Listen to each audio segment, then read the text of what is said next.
didn't get work for that.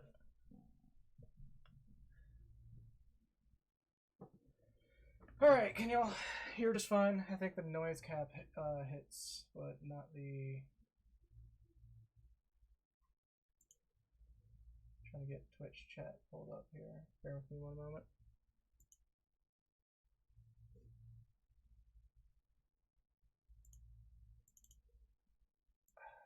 Twitch chat. Get fucked off elsewhere. Yep.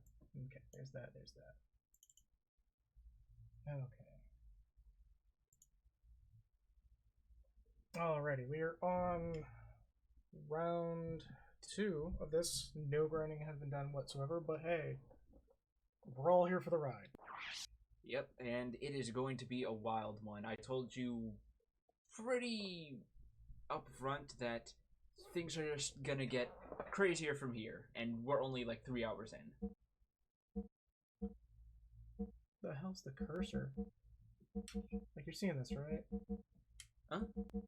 Oh, no. Yeah, you can still push left and right, and it'll still make noise, even if it's not supposed to move that way. Good old PlayStation games. That's what that is. Not to mention the fact that just, hey, we made this loading screen. Sound like a rocket ship, because why not? Right. So yeah, where we left off last time, we sort of started out the game. Faye's life was pretty alright, and then it wasn't. Then he almost got shot by this admittedly pretty nice-looking redhead girl who Totally doesn't have problems at all. And kind of told him off. She almost got ate by a T-Rex. Faye got in the robot to save her, and now he's going to Dizil to figure some stuff out because it got broken punching out the robot to save the nice-looking redhead lady. Xenogears is a pretty alright game. Xenogears is a game about robots and relationships and how much it hurts to have problems. Okay, so at this point, you pretty, if I remember correctly, you told me that this would be a good point to do some quick grinding. Yes, because this is the first point in the game where we can fight human enemies who will drop money, case in point. Also, right. Shitan Uzuki is kind of one of the best characters in the game. So I think it's... Okay, so... Alright, and... Oh, you can't compare because Faye has a death blow on there, so... Right. Generally speaking, Shitan is more or less the precursor to Dunban, in that he's the mentor/older figure who has a bit of guidance to give you and has some pretty jacked up stats to show for it. Right. Okay.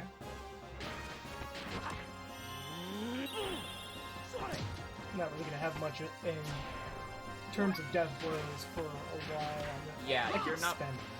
Yeah, your options aren't really going to expand much until you start getting up to 5 action points, and then 6 is where it really starts to pop off. Okay. I need to remember to not the same combos over and over again. Yeah. So you get a pretty healthy amount of experience from that. Oh yeah, no joke.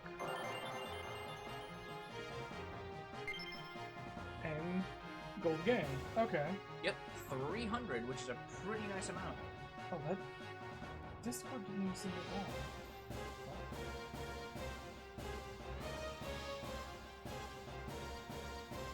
Bear with me a moment here. Still sending out the technical difficulties. Not involving the stream. No, just life stuff. No, involving Discords concerning servers. Okay, well, don't really see that. Turn down a module. Okay, hopefully that's less to us fighting over this. We're gonna try for 4 hours today, because this does make, here in the next 30 minutes, makes the first milestone for affiliate. Right. So hopefully that picks off. And so this is a long-term game anyway. Yeah. So at about what point would you say is a good point to just go ahead and step into town? About 2, 3, 4 encounters? Something like that. Okay. I think at least showing off every encounter in this area and getting a healthy amount of money would be a good thing to go for. because there's a few enemies of note here.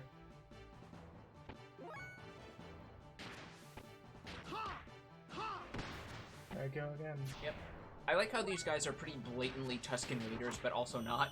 Oh yeah, no, they look so like a mix of Desert Punk and Tusken Raiders. Yeah, like this game has a lot of science fiction influences that it kind of wears on its sleeve, both Eastern and Western, and right. We'll get into that more later. Which I'm sure will more than eagerly see that go down. And Shitan learns his first death blow, Ukigumo. Right, because that's right, he learns that afterwards. Also, I feel like now is a good time to bring it up. Every character in this game has a different rate or speed at which they learn death blows. Faye is one of only 2 characters who learns the slowest. It's a modifier ranging from 1 to 3 that's in each character's internal code. Faye is one of only 2 characters with an internal modifier of 1 because he's the protagonist, he's the one we're going to have in our party the most. Right. Sort of like how in Final Fantasy VII, Cloud levels up slower and learns his limit break slower than everyone else in the party because, again, he's the mandated party leader. Definitely was not supposed to be there. Yeah, that's kind of there to keep you from wandering off too far from Dazil, because that's where our next plot beats are. Right. That's pretty much going to go away after a certain point. Because if you go in there, that's just an endlessly looping, expansive desert. Yo! Shitan Uzuki's got a prescription for fucking death. What the fuck? Just got Tekken comboed. Like I said, they wear a lot of fighting game influences on their sleeve here with some of these death blow animations. Into the ground. Hello, Sophia. Oh, shit. I have the user listening up, not the chat. There we go. I need to get in a better habit of that. And Shitan's already up to level 7. Oh, and Faye hit level 8, not 9. Yeah, you're noticing that Shitan also has a higher rate of getting stat ups compared to Faye. Yeah, yeah. Like, he has very good internal modifiers for how frequently he gets growths, although I believe the trade-off is his HP growth doesn't go up as much as some other characters, so there will be a point towards like mid to late game where others will catch up to him. Actually, speaking of, I should check if he's got more. Which stat point affects the attack points? What do you mean by that? Like how many attacks I could do in a single turn? It's not a stat, it's a level cap. Oh. So it's when you hit a certain level capstone, your attack points will go up. I think you get 5 around level 11 to 12, and you get 6 around 22. Okay. So it doesn't take too long to... Yeah, here's the other enemy of note. Sand sharks. I don't know what to think of these things. These are actually among the harder enemies you can encounter in this area. They're surprisingly evasive, and they pack around 120 HP each, I believe. Which he makes... I was gonna say quick work, but... Yeah, Shitan's good, but he's still only a couple levels behind Faye. I mean, just death. And they turn to sand when they die. Also, hello, Trisha. Hey, she is. Accuracy down. Oh, son of a bitch. Yeah, that's what I meant about these guys being a bit squirrely.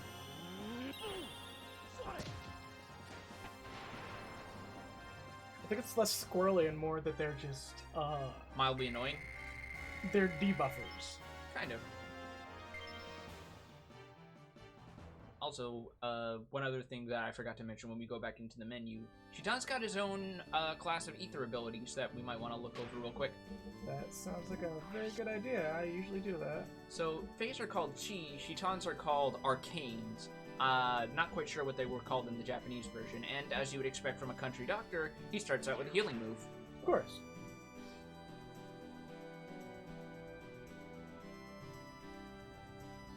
He does gain more in the ways of buffs later on, so definitely keep that in mind. Again, he's a very worthwhile person to have in your party, and he's going to be hitching a ride with us for a very long time. Yeah, I was about to say, I have a feeling if he's learning skills like that, and you're kind of pressed into situations that we're seeing now. Bop, bop, bop! Air combo! See, and I kind of expect him when he hits the ground to just do, like, back attacks and shit. That would actually be pretty great if, like, when you do a death blow, the combo just ends even if you have more AP to spend. So that would have been great if you could have, like, chained in a couple more moves with your leftover AP to get some extra hits in. Yeah. Kind of like how Valkyria Chronicles has that whole air juggling thing. Yeah, and it's a similar thing going on in Indivisible. Wait, not Valkyria Chronicles, Valkyrie Profile. Yeah, I was about to say, that sounds like a different game. Yeah, both of which I've never played, admittedly. One moment.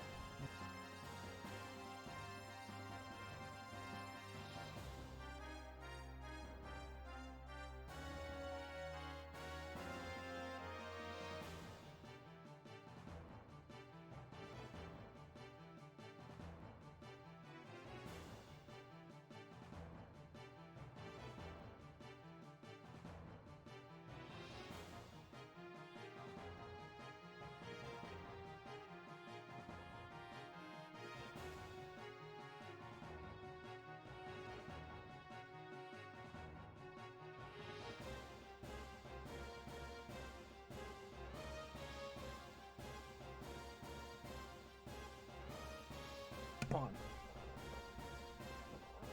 Alright, there we go. Had to resolve a air circulation issue. We opened a door. Well, the door was open, sir. Turning into a lot of sharks, not necessarily a lot of raiders like I would have liked. No, I was expecting at least 2 or 3 more encounters like that. Still, you're seeing that experience scaling does kind of shoot right up, because the enemies in the mountain path were only giving maybe 2 to 5 apiece. Now we're at the point encounters are giving like 90 to 120. Yeah, bear with me over here. Yeah, no problem. Just, you know, there.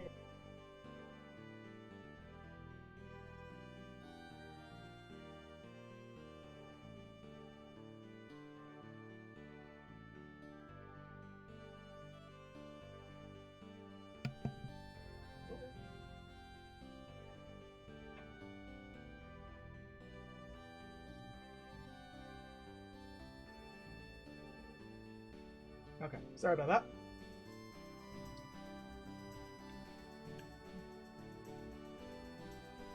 Yeah, I'm gonna try to get 2 more human encounters before I expedite this a little bit more. Yeah. I'm pretty sure I don't want to make the whole stream grinding. Yeah, that's kind of why I recommended doing this off stream, so that way we could get a healthy amount of money here, but it's no big deal. There will be plenty of other chances. Yeah. This is just the earliest chance, which makes it one of the most convenient. Also, it just gives us a chance to soak in the freaking world map music and how great that is. Yeah, no, that's... We already had this conversation last stream, but Mitsuda's work on this game is like a whole other level from what he's done prior and after.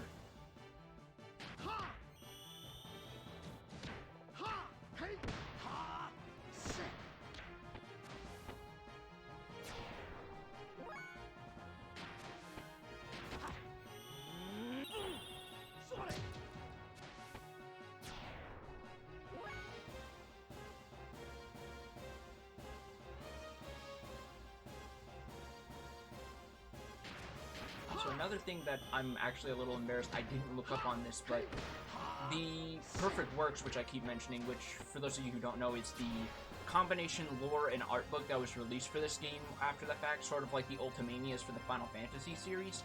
They do actually go into a little bit of depth about some brief backstories for each of the enemies you encounter in this game, and almost all of them have at least a paragraph detailing their place in the world or their origins, and even separating various monsters into different categories regarding their biological origins, if you will. And I should definitely brush up on that at some point, because it's kind of fascinating how forward-thinking that is for nowadays, when so many RPGs have like a bestiary that gives you little bits of backstory and lore in monster descriptions. Yeah. Like even Final Fantasy VII Remake retroactively added that. It's like suddenly everyone... They discovered everyone cared about lore. In a post-Dark Souls world.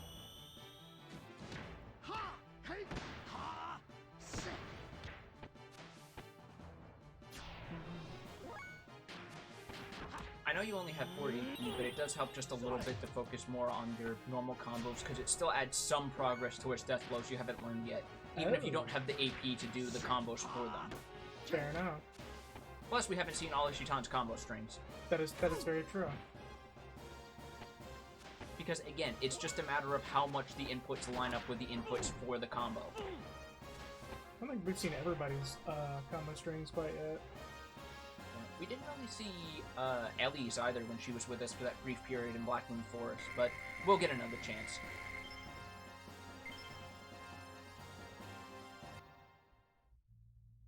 I remember when I was a kid, this was the point where I would just keep running in circles till I was like level 12 or 13 with both characters, and then I would progress the story. I had a hell of a lot of money, but we ain't gonna do that here. No. Just a couple more, and then we'll head into Dazil. Yeah. That's kind of the game plan for me, at least.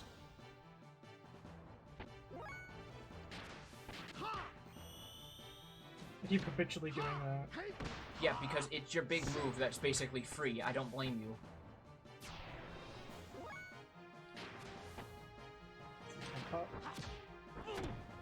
Good kicks. Yeah, Faye's got that Bruce Lee bicycle kick thing going on. Right. They both got that going on.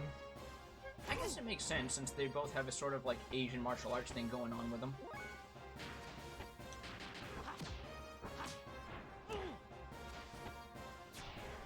Was it like Islander that Square Enix sort of did? That had Cloud in it?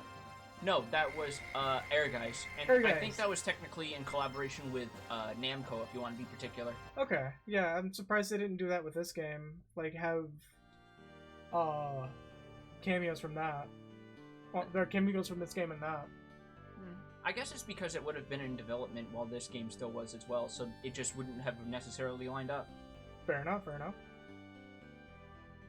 Because Cloud was added in the later console release, along with, I believe also Tifa and Vincent? But only Cloud was in the initial Japan-only arcade release. Okay, and then they added... Okay, this is just gonna be the last encounter. Yeah.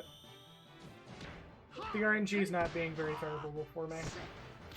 Favorable. Ah. Yeah. Yeah, and like I said, there's gonna be plenty of decent places to grind money later on. Yeah.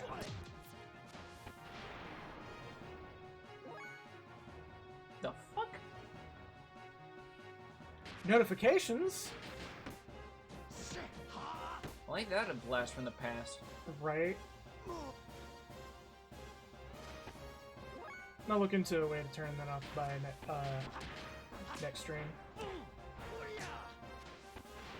There you go.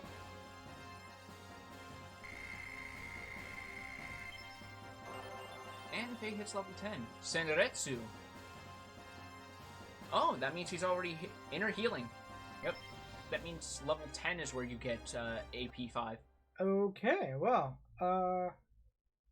that was worth it suddenly. Yeah, and inner healing means Faye now has a healing move. Nice. Okay, so... May as well try it and see how much it does, because I think it would be a... I think at this point, inner healing is basically a full heal. Have a look at the attacks. Status, skills. Skills, there we go. So, triangle... Interesting.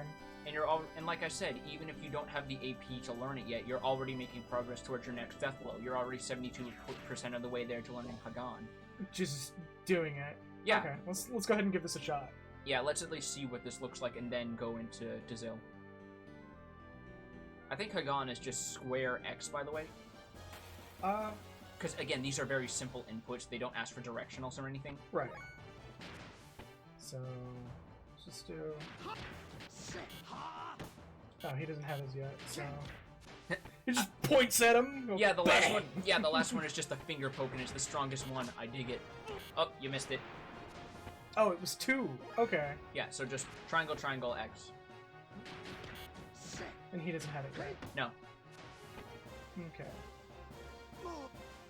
Oh! Sand Shark uses Sand Attack. It's super effective. Wait. There you go.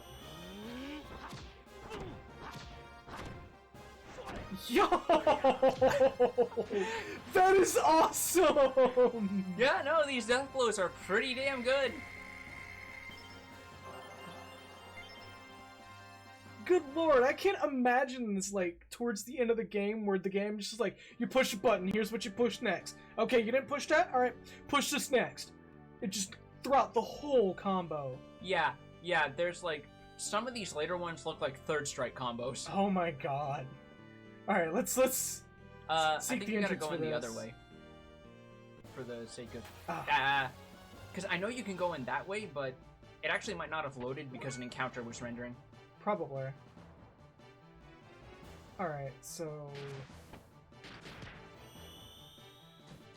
See, now it's starting to get all the cool ones with, what's his name? Hey? Faye's starting to get the cool ones with... God, why am I not remembering names right now? Green shirt guy! Shitan. Shitan. I know it's spelled Saitan, but that's a misromanization. It's meant to be Shitan. See, Yeah, and that's how you learn Hagan. probably teach me within this next encounter. Well, no, it doesn't go... I think it actually goes a bit slower for ones that you... for ones that are higher up, because there's more... Because some... Or at least for the ones that have more inputs to match.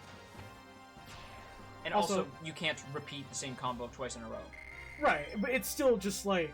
You're getting progress of some kind. It's funny to see him just headbutt somebody, and the delayed... Back! Especially when that hit doesn't kill and you put another hit in. Right.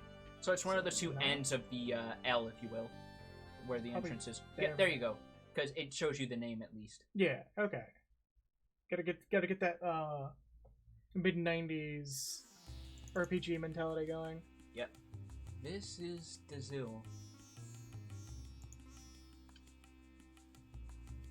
Yes, that is right. The desert town of Dazil. Oh, and it does the... Yeah, it does. Yes! It does the little flyover to show you the scale of it. I love it when games do this. This sounds lively. And again, for the standards of the era, this is a pretty open-ended and kind of realized area. Like, if you look closely, you can actually see that the houses are actually built inside of, like, sand drifts. Yeah, it fits the general Aesthetic of a desert town. and just that little tiny hint of Mos Eisley in there, you know? Just a little bit. Just a little bit. Little pinky of Mos Eisley. This is the center for all excavations in Av. People come from all over Ignis to try and find resources buried in the ruins around here. So yeah, salvage is like a major part of this world's economy. Yeah, no, that doesn't surprise me. We should be able to find out what both Av and Kislev are up to here. And we also have to gather the things we need to repair Weltall. Repair Weltall. He suddenly doesn't seem too happy about that. We must exchange the broken parts to fix Weltall.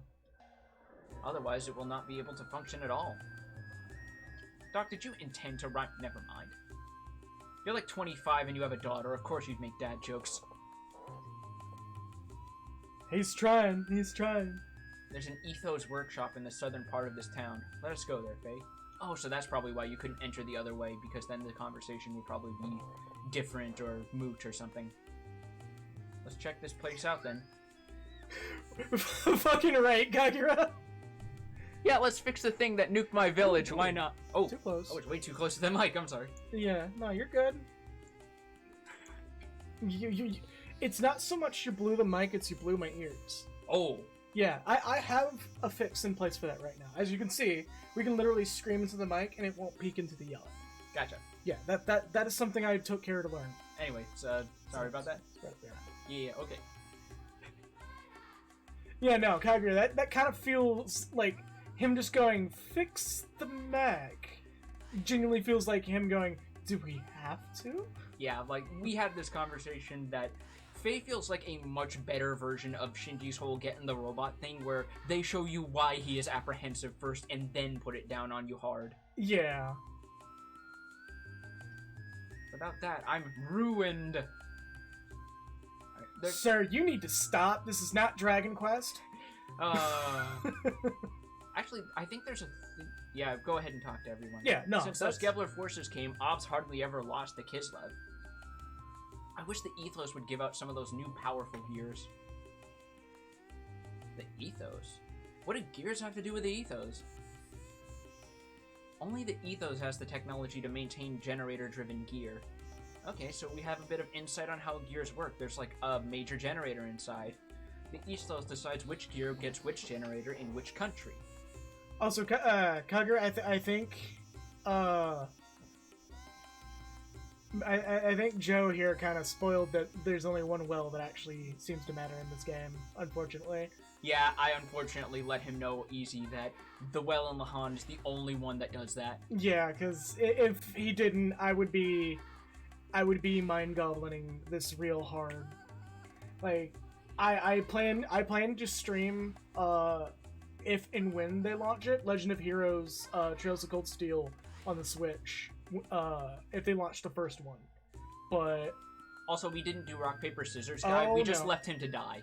We just that is one of the casualties of Lahan that no one is sad about.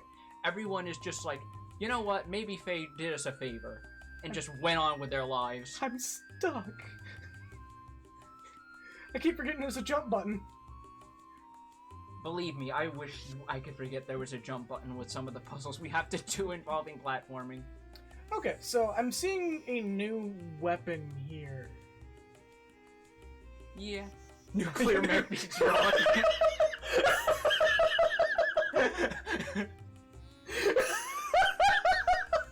I mean, you're not wrong. Okay, so as I was saying, yeah, I'm seeing a new weapon here, which means we're probably going to be having somebody brand new. Yep, it's foreshadowing. We may or may not get a new party member soon. Yeah, but may or may not, huh? Yeah, and also we have Rods here, despite the fact Ellie has left us, which is an interesting detail. Oh yeah, no, I'm pretty sure. Also, I'm seeing something very nice that is very much not present in games of this era. Oh... Yeah, it actually tells you if something is equipped or if it increases or decreases stats. Red numbers means it's an increase, blue numbers means it's a decrease. I mean, okay, that's not what I'm talking about. I'm talking about the shopping list we got here. Oh. Like, this is, to me, I have not seen an RPG in this time period allow you to just, I need 2 of these, 1 of these, and 1 of these, and then press X, probably.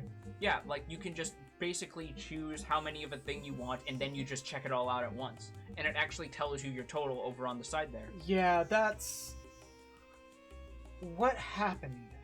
Where was this quality of life for literally every other RPG of its time? And forward. There's still RPGs that don't do this.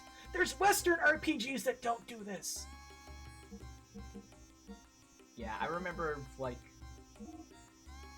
God,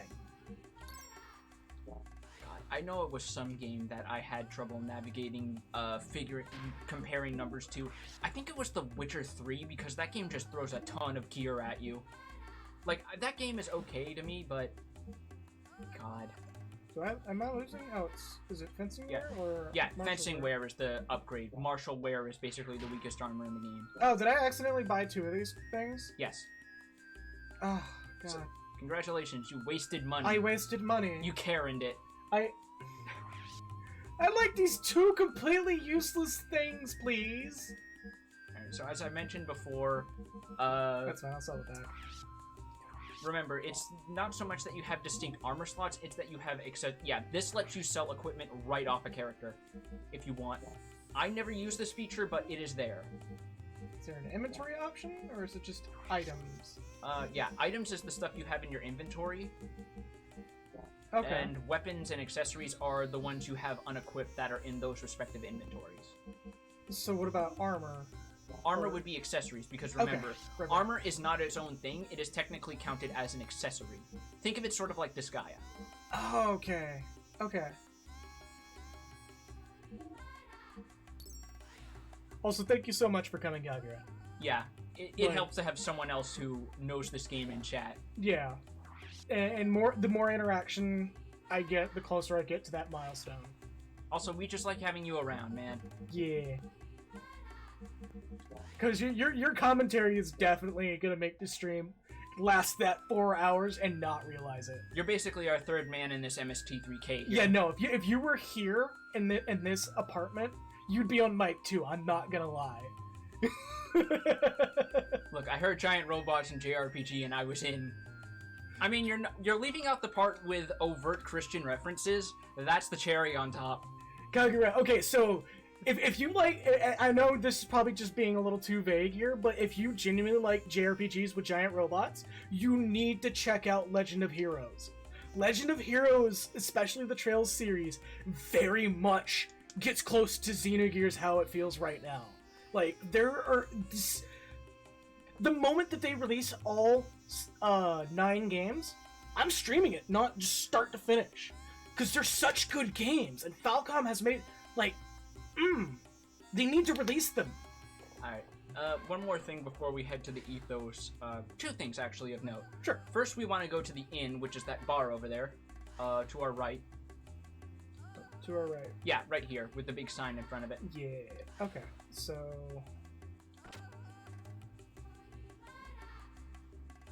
Notice one of these gentlemen has a very unique sprite. This sure is a noisy place. Yeah, that dialogue is just gonna keep looping. Yeah, we did it! Huh? We did it! We done it! I didn't think it would be... Yeah, I agree with you, Faye. Yeah. Well, in a place like this, you have to expect this kind of atmosphere. That's it. 2 very clear thieves just sitting right here, going, yeah, I fucking stole that shit! Like, this is like the modern day equivalent of posting on Instagram that you shoplifted. No, this is like... No, even worse, this is like those guys who, back a few months ago, who would post on Instagram that they would open cartons of juice and spit in it. Oh shit, so they removed the torch thing in Terraria. I was just reading about that earlier. So Terraria, the latest update, there's now a luck system that you can get a debuff from just having the wrong torch in the wrong place. What? That is such a stupid update. I mean, the guy who posted it did start some drama, but I agree with them. You don't know that this is happening the whole time. It just happens. So if you're not using the biome appropriate torch, your luck bonus goes, like, down. That's weird. Yeah. Also, by the way, I was gonna mention those dialogue boxes. You can still advance even if you don't see the red little triangle that shows you can go forward. Yeah. This is a really tiny bar. This is like a public restroom they took the stalls out of and put a bar in. Boy. The limits of PS1 Boy, look at that technology. chin. Yeah, no. Look at that guy. Also, very tiny changes can still make or break the difference when you're trying to get a very specific drop to get the Ankh shield. Yeah. That's like 1 extra, potentially hour, day, week down in Crimson or Corrupted Biome for that 1 item. Yeah, anyway. Shut up! Notice he also has a character portrait, which is Yep. interesting. Please tell me this guy is flamboyant. Please tell me this guy is flamboyant. That would Why are you all would... yapping when Big Joe is here trying to drink in peace? Okay, so mentally right now, like, I'm imagining this guy sounding like this. Why are you all yapping when Big Joe is here trying to drink in peace? Actually, what I imagine he sounds like is Elvis Presley. Oh, shit. That's just as good. Like, that, there is every bit of reason why I think that. Can you all shut up? Who do you think you are? I don't care if you're Big Joe or Big Schmo, you don't mess with me. God, I can't imagine how that would have translated in the localization.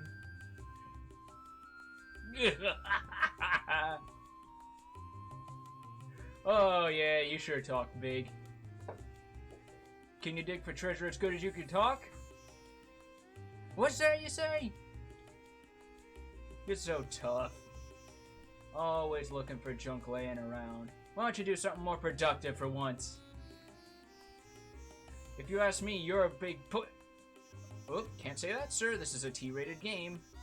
Can't say that in a Christian game. This is the most Christian game since Doom, if you haven't guessed. Oh, shit. That is actually a half joke. You will see how right I am later on. Oh, no, I'm sure. One moment here.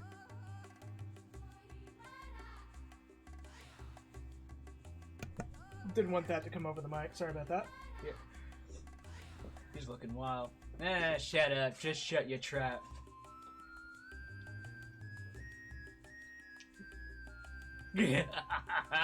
That's right. Run home to mama, little boys.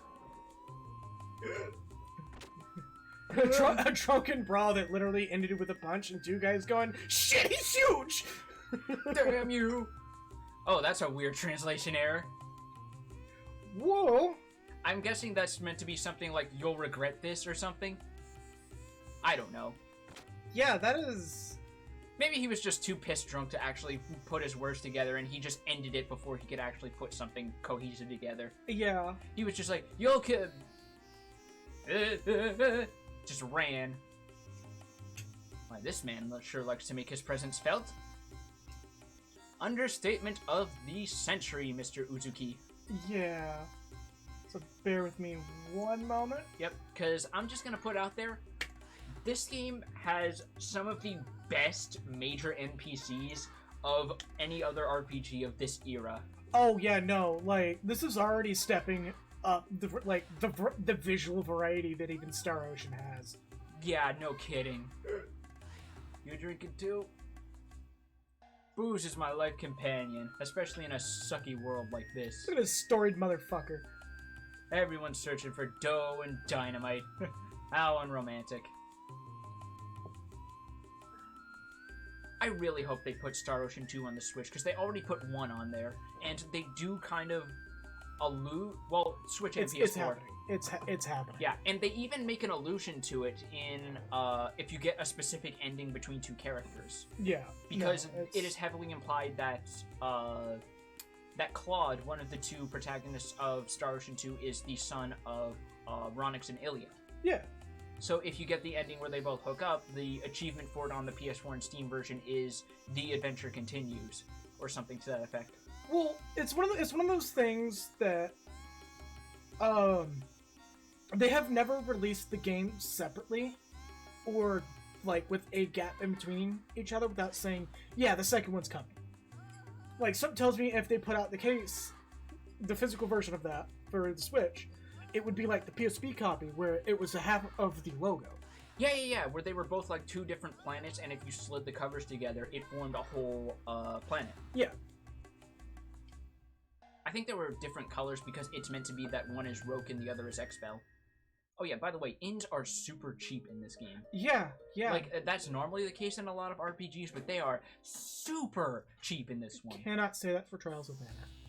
That scaling guild cost is very much a thing. There's a good reason why you want to go for the free ints or just say screw it and hold out for the gold mana statues. Yeah.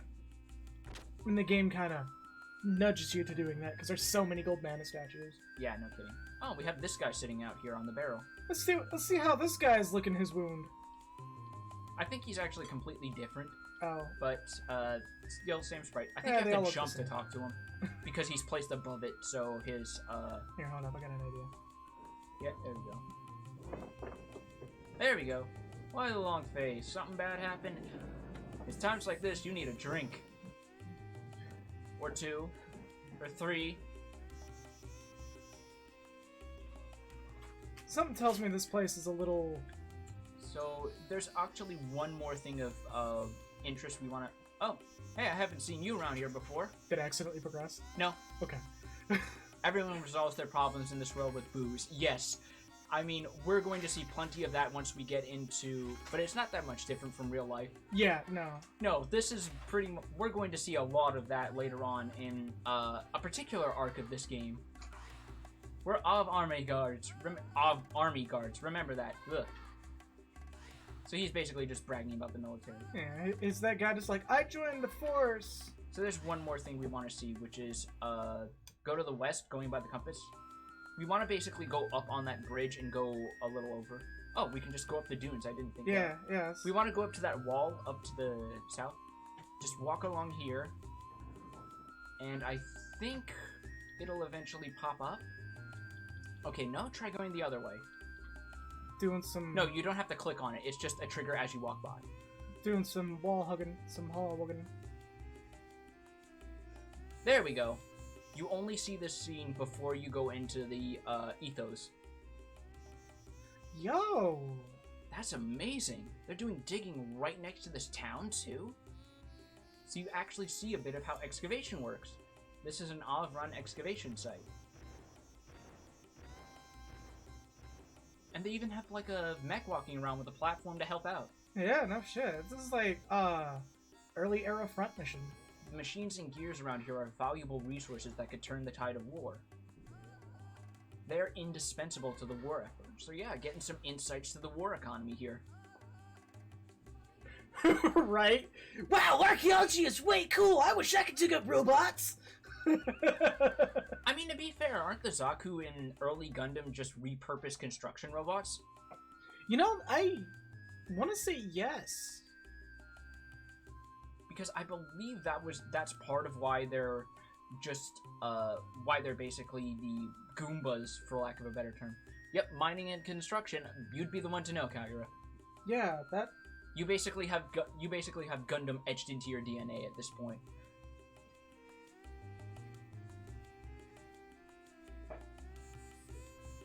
All right, and Oh yeah, the ball. Good God. I am the Gundam Wiki. Yes, you are. Like, was it 08th MS Team where like the first episode is a dude just rocking a Zaku in a ball? I don't remember. I know that the conclusion of Yeah. Okay. Yeah. You'd be the one to know. All right, so that's basically everything of note, unless you want to talk to NPCs for some extra fluff. Because to be fair, I've said this before. I like how nearly all the NPCs in this game aren't just giving you exposition. Yeah, they're actually giving you insight into their daily lives, no matter how mundane. And I love that. So we can just head in this big dome here, and you recognize this is the ethos because you have this weird version of the cross with ram horns on it. Yeah, I was about to say, just like this very distinct object hanging out right in front of me. Which is a very good visual tell for, hey, this is important. Also the sign. Yeah, workshop.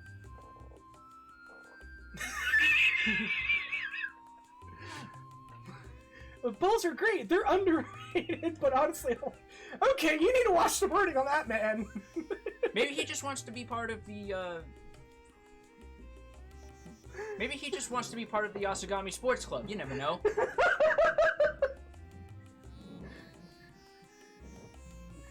What are you doing in our locker, fucker? They're all about balls at the sports club there.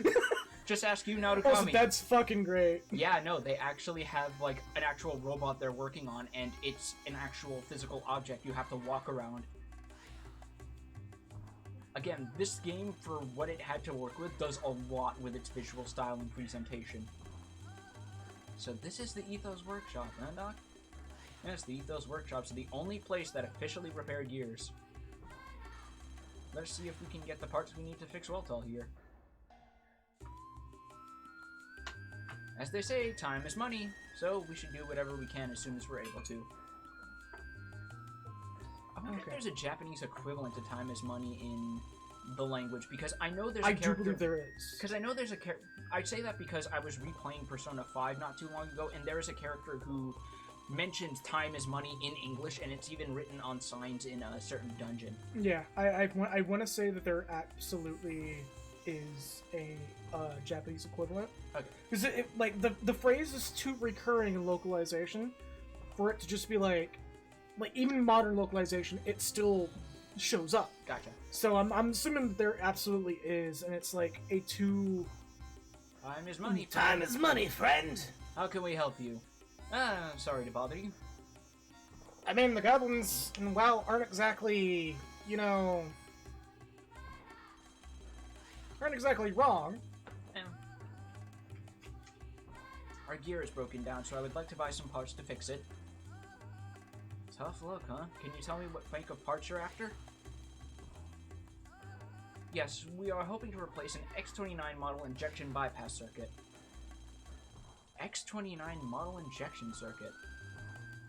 That's only used on the latest military models. We don't keep those kind of parts in stock here. Because Weltall was stolen from a military base, remember? Yeah? You can only get such special parts by placing an order at the Ethos headquarters. I'm sorry, sir, we don't have these parts in our warehouse. You're going to have to order them. You're going to have to order them from our home base. Pretty much. This workshop is only for the repair of civilian gears. Now, something tells me at some point there is going to be at least 1 or 2 civilian gear that I get a hold of. I see. Sorry to have bothered you. Sorry that we can't help you. What, are you gonna demand to see the manager? Oh. They're just doing their 9-to-5 job, man. Why are you bugging them? Why are you coming in here with these bad vibes? They told you can't come in here with a mask, you have to leave. Sorry, sir, essential items only right now. Giant robot parts are not essential items. I come to the store to laugh at you! Oh, here we go. Do you have a moment? I need to talk to you. Yes, of course, Faye.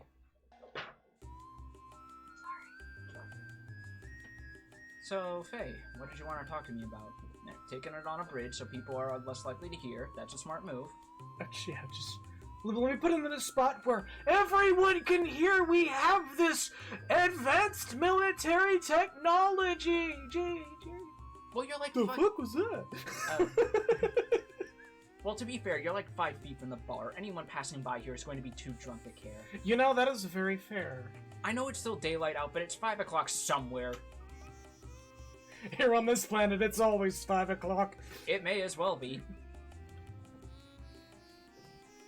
Well, it's about Weltall. We can't find the parts we need, so is it alright if we just don't fix it? Do not repair it. What is the problem, Faye? Well, we've been able to come as far as the Zill on our own.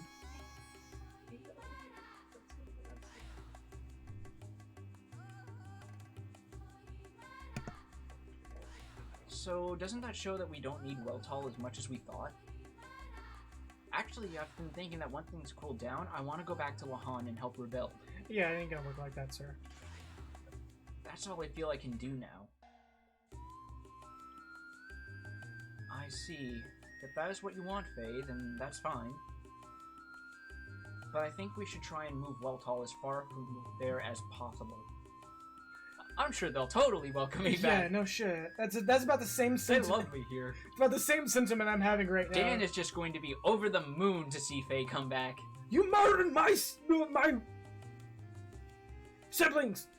Sister. It was his older sister. Yeah. Look, That man. said, I don't fault you at all for immediately going for the Bobcat Goldthwait voice, considering how Dan looks. He's basically just angry as Pat as a kid. Yeah. Like, he's probably just drowning his sorrows by eating cake in what remains of his shit. closet. I had some dropped frames. What the fuck? Whoa, what? Yeah. Whoa, whoa, whoa, whoa, That whoa. might have been when the stream went down for a moment there. It's fine. I just glanced over there and saw that it was dropped some frames. Okay. It is only my speculation, but... You should buy Dan a bunch of Funko Pop. Dan is a Funko Pop! See, the sad part is, if there was a Funko Pop for Dan, I would buy it. just for the insult to injury, and just put him, like, right next to something that puts out flames. No, you know what you should do? You should put him in front of one of your computer monitors, and it's just a picture of a burning wedding dress. That's horrible! I suspect the incident that occurred because the Gibbler Special Forces stole a Kislev military gear. This is gonna bring up something you mentioned last stream. Yep. You mean Ellie's group? Exactly. When I examined the broken gear in the village, I realized that the Gibbler pilot was riding a Kislev gear. It must have been some new technology involved in it for the Kislev army to send pursuit forces after it. So it's an experimental super prototype. I suspect that the Gebler force was out to steal a new experimental gear. Project Anubis, you say? I am sure news of the Special Forces' failure has reached the capital. They will be investigating the Lahan area to claim whatever parts of the new gear that they can find. Hold on, Doc. Won't the Kislev army still be in Lahan, too? Yup.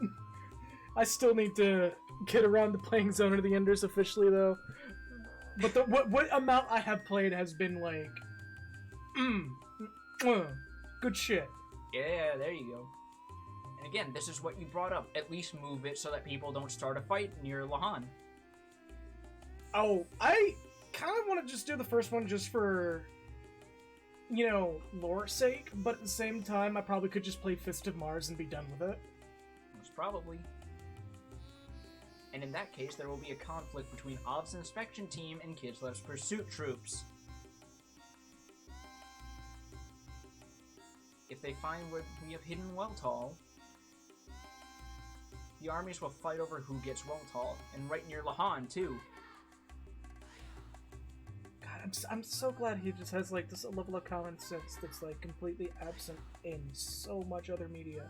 I just love the fact that they actually take the time to sit down and talk about this stuff, because that always helps your plot so much. Like, the Tales series skits is just having these moments where you show the characters sitting down and actually discussing what the hell is going on right now. Yeah.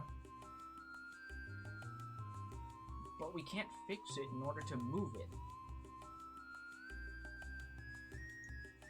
Also, thank you all who is currently here in chat. Maybe not talking, but viewing. Thank you, seriously. Right, but staying here will solve nothing. Fortunately, this is the center of all excavation work in this country. There is bound to be some information on where we can find parts. Yeah, there's probably some random caravan that we're about to raid. Anyway, the fear is often worse than the danger itself. We should not let such fears hold us back. Ever the optimist, Mr. Uzuki. I'm just waiting for, You can jump off the bridge, by the way. No, it just had me, like, clipped into something for some reason here. Give it a try again. I mean, I'm out now. I think it was just because of the dialogue, but it was treating him like, Shitan, like he was a solid object. I guess it's because he was technically out of your party, isn't it? Yeah. So we basically have to wander around town for a bit, because there is something in particular we have to see, but it is in town. Okay. Try going to the other end. No, I'm gonna do some exploring real quick. Oh, you can even see. Oh yeah, you can even see a cable running through from the back of the workshop along the wall here. Yeah. Because I'm pretty sure that's like they need water for the maintenance work or something, and they're in the middle of a desert. Yeah, they run up to that pump right there. Yeah, that's a very nice detail. Oh, hold up, there's something new over there. Turn the camera once. Right again. Oh, hello. You see that? Good to know, sir. There we go. This is a sand buggy. Little blue doom buggy. This is it, Faye. Or that is it, Faye. Hi, why are you posting a link with a weird... a weird URL there? Hi, and no? Oh, they're saying it's an image of this town. Oh, I'm gonna keep it a little blind on there. So, I apologize for the apprehension there. With all due respect, I'm gonna do my best without the map. Yeah, like, so, I'm here as basically his guide. I'm trying not to push him to do stuff, but more nudge him. Oh, it's just like a zoom out view of the town or something? Well, we can always look at that off stream. Yeah. So let's just move on. Because we have our next event flag with the buggy.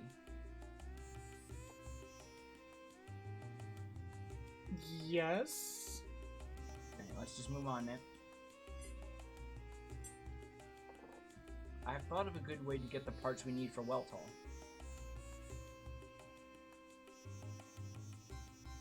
First, we gotta find out who will rent us this buggy.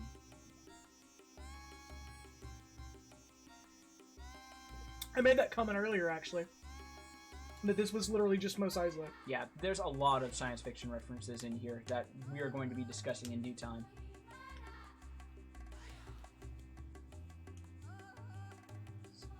Sand buggy? Wait, how do you not... Okay, right. I forgot. You grew up in a rural village. You probably don't know what a car is. A sand buggy is a special car made for the desert. Its tires do not sink into the sand, so it is a must for long trips into the desert. So then, Doc, what do you plan on doing with the sand buggy? Well, leave it to me. Just you wait and see. That's ambiguous. So, it's fair to assume that it belongs to the place it would be parked outside of. So just, yeah, that building over there. Yeah. By the way, I think one of those things wasn't even like a plant pot. It was like one of those metal canisters you see for like old school holding milk in. Yeah. Never saw you before. You want to rent out a sand buggy too, huh?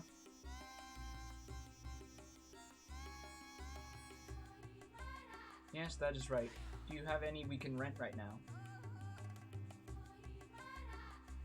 I mean, there's one right outside. Unless that's been reserved. Of course, the keys are in the ignition. You can take it now.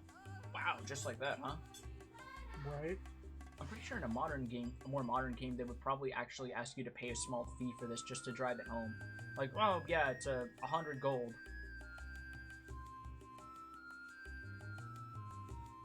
Faye, I am going into the desert to search for parts for Weltall. Going to the desert? Doctor, you're going to excavate some ruins or something?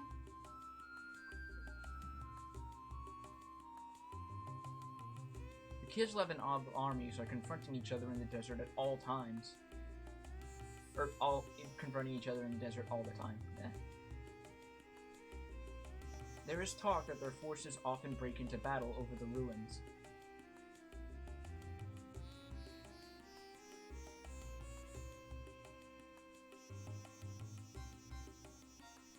Faye, I already told you what I'm doing. Pay attention to something that isn't punching walls.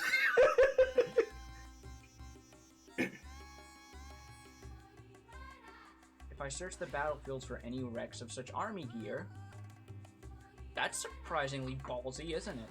Like, he's been this mild-mannered doctor, and now he's saying, I'm just gonna scavenge the battlefields for parts. I'm pretty sure I made the remark, and I'll make the remark again. Something tells me he's not actually a doctor.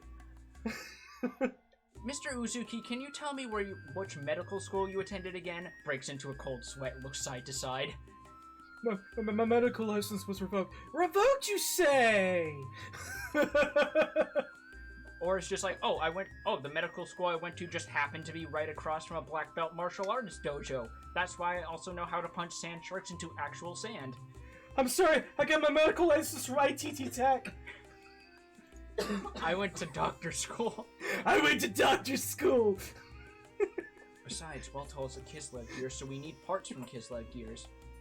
That's not untrue. We are technically in Ob territory. Kislev is further up to the north.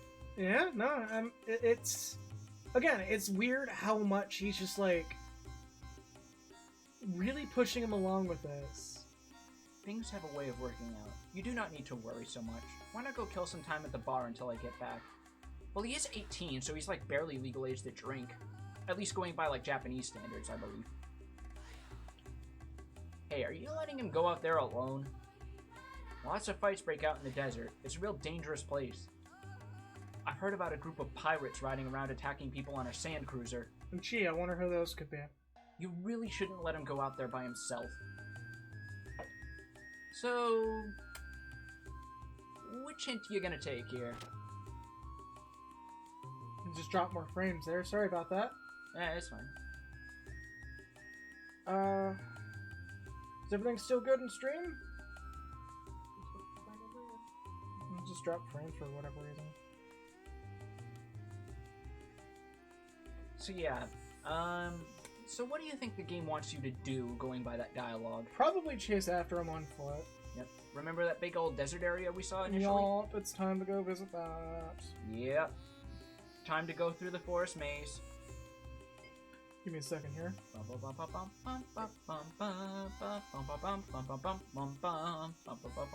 Right.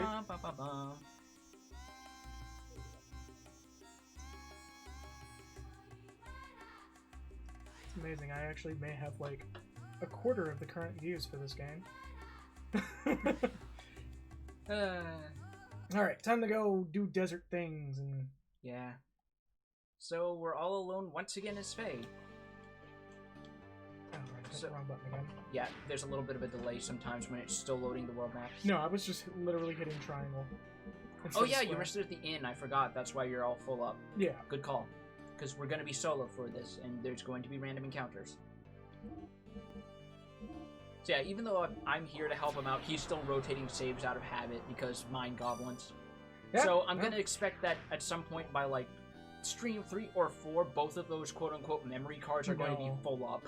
I'm just going to stick it to the one memory card because the second memory card is going to be when I decide to play this on my own, like outside of the stream. Gotcha. It's also a pain in the ass to, on the PS Vita / PSP emulation for PS1 games for it to load from 2 memory cards at once. Gotcha. So it causes some extra weird fuckiness in the game. Gotcha. So yeah, we just want to keep going all the way up. Ooh. Sand sharks? Oh, well, Tusken Raiders, my favorite. Yeah. I hate sand. It's coarse and it gets everywhere. Right. Sandman? Mr. Sandman, bring me a dream. Right.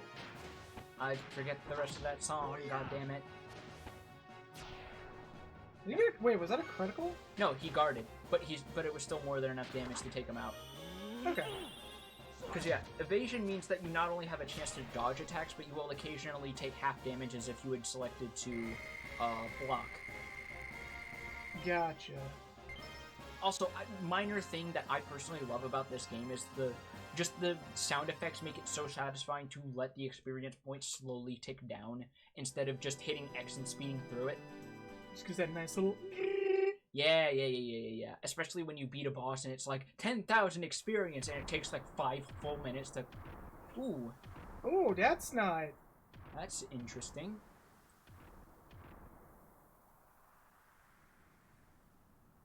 Doing their Mario 64 speedrun. Right. I'm worried about Doc. Pretty sure the Doc's gonna be fine. Guess I may as well follow those gears. So there's your hint on how to progress through this dungeon. You have to follow where they were going. With random encounters happening. Ah, get all random encounters. You can try to run, you know. Well, I know, but... What's the fun in that? What's the fun in doing that and then being underleveled for the next boss instead of, doing them all and being overleveled?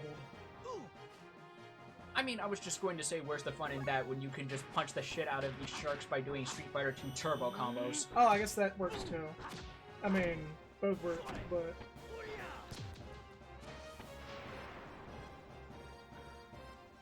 Like, it's pretty clear someone at this point in time working at Square loved the shit out of stuff like SNK and Tekken.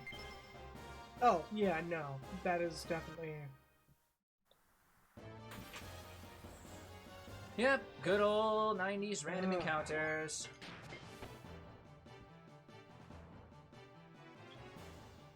There we go.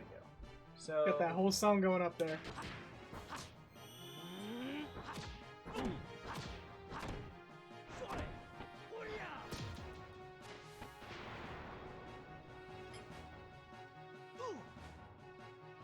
Accuracy down, at least they're not hitting you. Well, you're high enough level, you have inner healing, so... I played a few RPGs that wanted you to memorize fighting game commands in order to attack. Even better, one had a limited number you could equip. Oh, yeah, god, which... I might have played one that was like the... I'm trying to remember what that one was. Because I mentioned Valkyrie Profile had like a whole air juggling gimmick. I don't think that was it. No. Then there's Final Fantasy VI with Sabin's Blitzes, and by extension 8 with Zell's Limit Breaks. Yeah, and Lisa specifically also had something similar to that. Particularly devious one was when you had to figure out the type of commands on your own. Oh, figuring it out on your own. Yeah. Oh yeah, by the way, your Double accuracy miss. is tanked. So keep that in mind. See if I can get a guided shot on him. Yeah, that's true. So I don't know if that's a 100% chance sort of thing. But 19 damage. damage is damage. Yeah, like I said, the effectiveness of using Faye as a magic attacker drops off pretty quickly. I really don't want to see Spirit. I really don't want to say otherwise, mostly because that's spoiler territory. But just I love that I can select enemies for that. Yeah. It's 55. that's okay. unconfirmed whether or not it's connected, but it's not so much the mislead as it is the game having a lot in common. Spiritual successors and predecessors.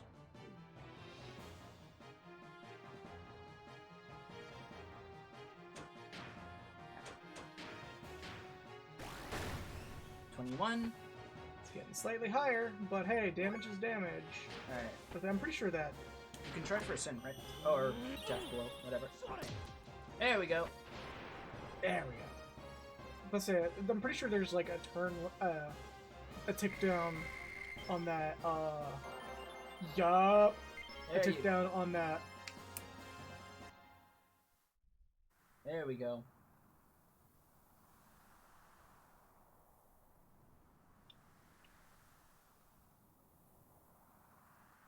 Let's see. Did I just slide down the dune there? Yeah. Because it technically counts as a weird ledge of sorts. Fair. And it has a rounded tip. So I'm hoping that's progression there. I mean, I'm in a different area, so... How far is Doc gone? And now I've lost sight of those gears, too. Oh! Whoop, whoop, whoop. What's happening?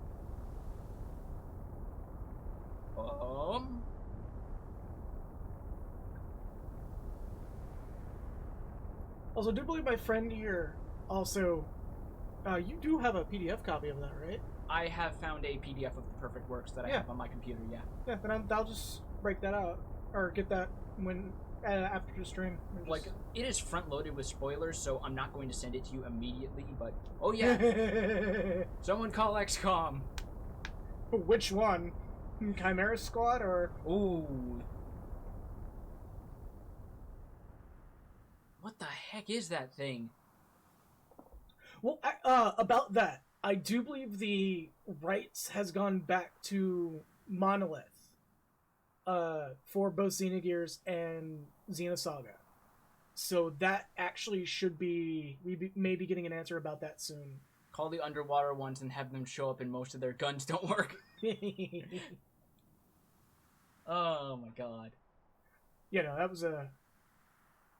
Screw you, Terror from the Deep. A different unit? Are they going towards the direction the saucer went? So I gotta chase after them. Better follow them as to not lose sight of them. Yep. So, go that way. Oh, it's got little pips of smoke, too. Yeah. Just to remind you, in case you're not paying attention. These are new enemies. Oh, look! These are Guards. Members of the military.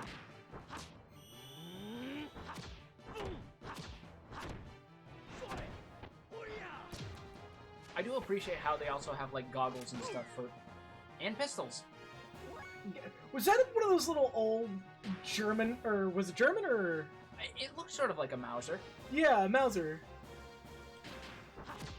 But yeah, I would not be surprised considering the level of technology. But yeah, we are actually fighting Oz soldiers. Rose Saul, that is an MP recovery item. Nice. Not that it's terribly needed for him, but... Well, it still recovers 10. Oh.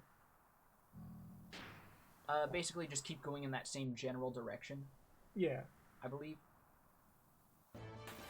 You Yeah, pass and this you're also giant running into the demon. problem where as it loads a battle encounter, you can't jump.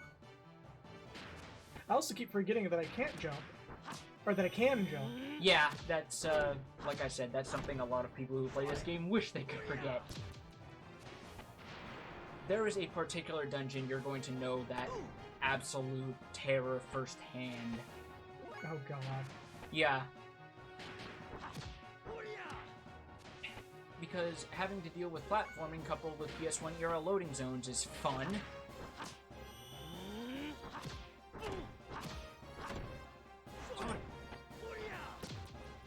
God, that is so far my favorite, It's one of my favorites too, in my opinion. yeah. Some of the later ones are still really good, but they really do go pretty Also, far in with the detail. Good freaking god, they dumped the experience. Yeah, the experience scaling is kind of nuts in this game.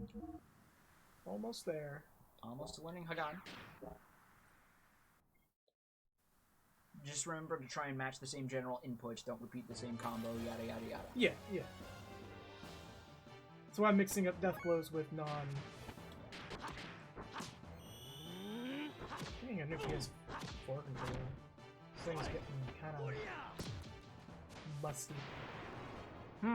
No, I had something spill on the way back. Sure. It's like ketchup or something. Uh-huh. You giving me that when I'm like, when you know firsthand I don't own a copy of Galgun, but Galgun 2, oh, I'm just kidding. Yep. Died anyway because you did enough damage. Which is He- always he hilarious. Had just enough energy left to just be like, It's like Rao in Fist of the North Star when he finally loses to Kenshiro. God, I'm hoping I'm going the right way. Or is this gonna be a Yes, lost you are, woods because bit? you got a different screen transition. Oh. I think that's the last bit you have to do. Does this desert ever end? It'll be dark soon, so I better hurry up and... This is gonna be one of my favorite cutscenes in a moment. Oh, what a beautiful day! Yeah. What's going on here? Gears, a flying saucer, and now these guys. Everybody's rushing for things. I hope Doc's alright. Something tells me Doc's nowhere near this. Yeah!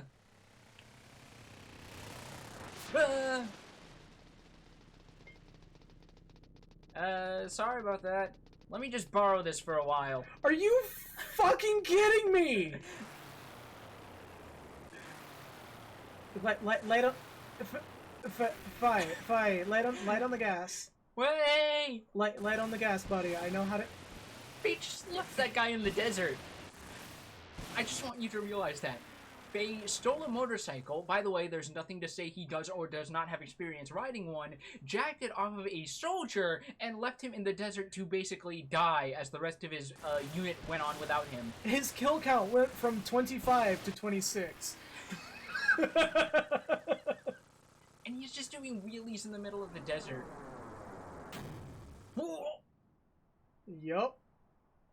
That's a hell of a way to go flying. Are we about to go punch a mech? Maybe.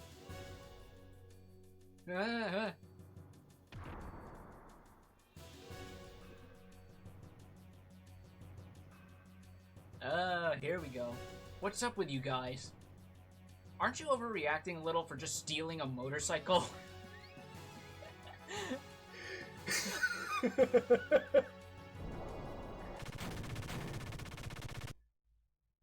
Just topple them motherfuckers over. Oh hey, it's Waltall. Oh hey, this is the cutscene with Waltall's machine gun nipples. Excuse me? Okay, there is context to that. Basically, in the Perfect Works, they mentioned that every single gear in the game, even the ones that are explicitly designed for melee, do actually have onboard firearms. This is just the only cutscene you actually see that come up. Yeah, well, I'm more saying, excuse me, to the machine gun nipples and how heavy arms that sounds, but, yeah, no, Shitan now has a kill count, but,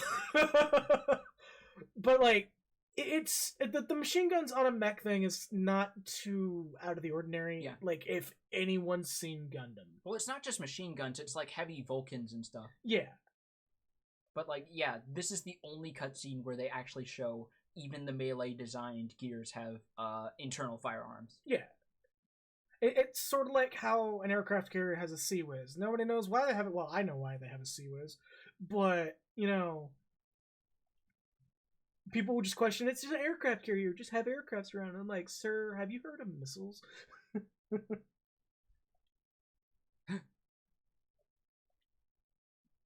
Looks like we do not have time to chat. Also, Abracadabra9K, thank you for the follow. And here we go. Right back up. Faye, hurry. So something tells me he got repair parts there. Hurry and do what?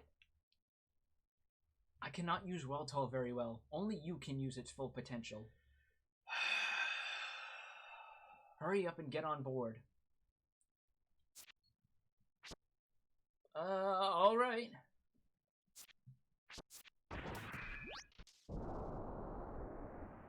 So Faye's about to punch out some goddamn soldiers right about now.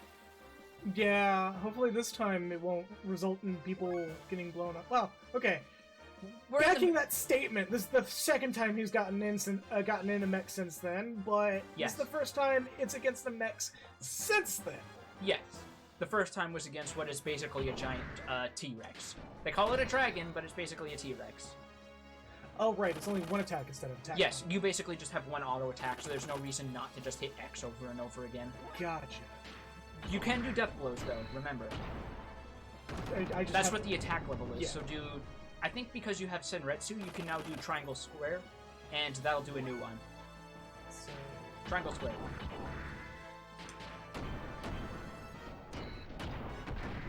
Yeah! That was like some... That was literally a Shoryuken. That was literally a Ryu combo.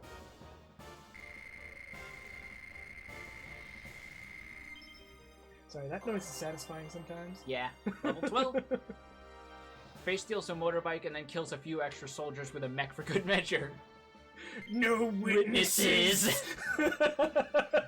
And we are now about to see what is one of the best cutscenes in the entire game. I don't know how, but I beat them. Sir. You only took 55 damage. Sir, people die when they are killed.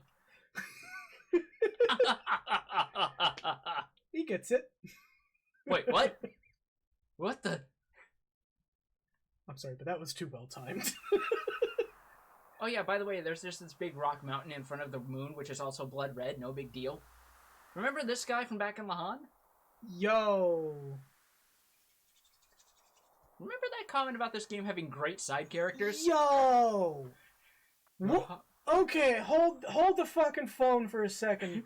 Please tell me that this is the first time we see a design like this for armor, because this is extremely tactics advanced and forward-looking stuff.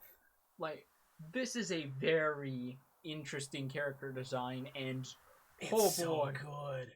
Not to mention, just look at this guy. He introduces himself by standing on the shoulder of his mech on top of a giant rock spire in front of a full blood moon. He Master Asia's that shit. He does. Who are you? Who? Right. I know you. You killed her.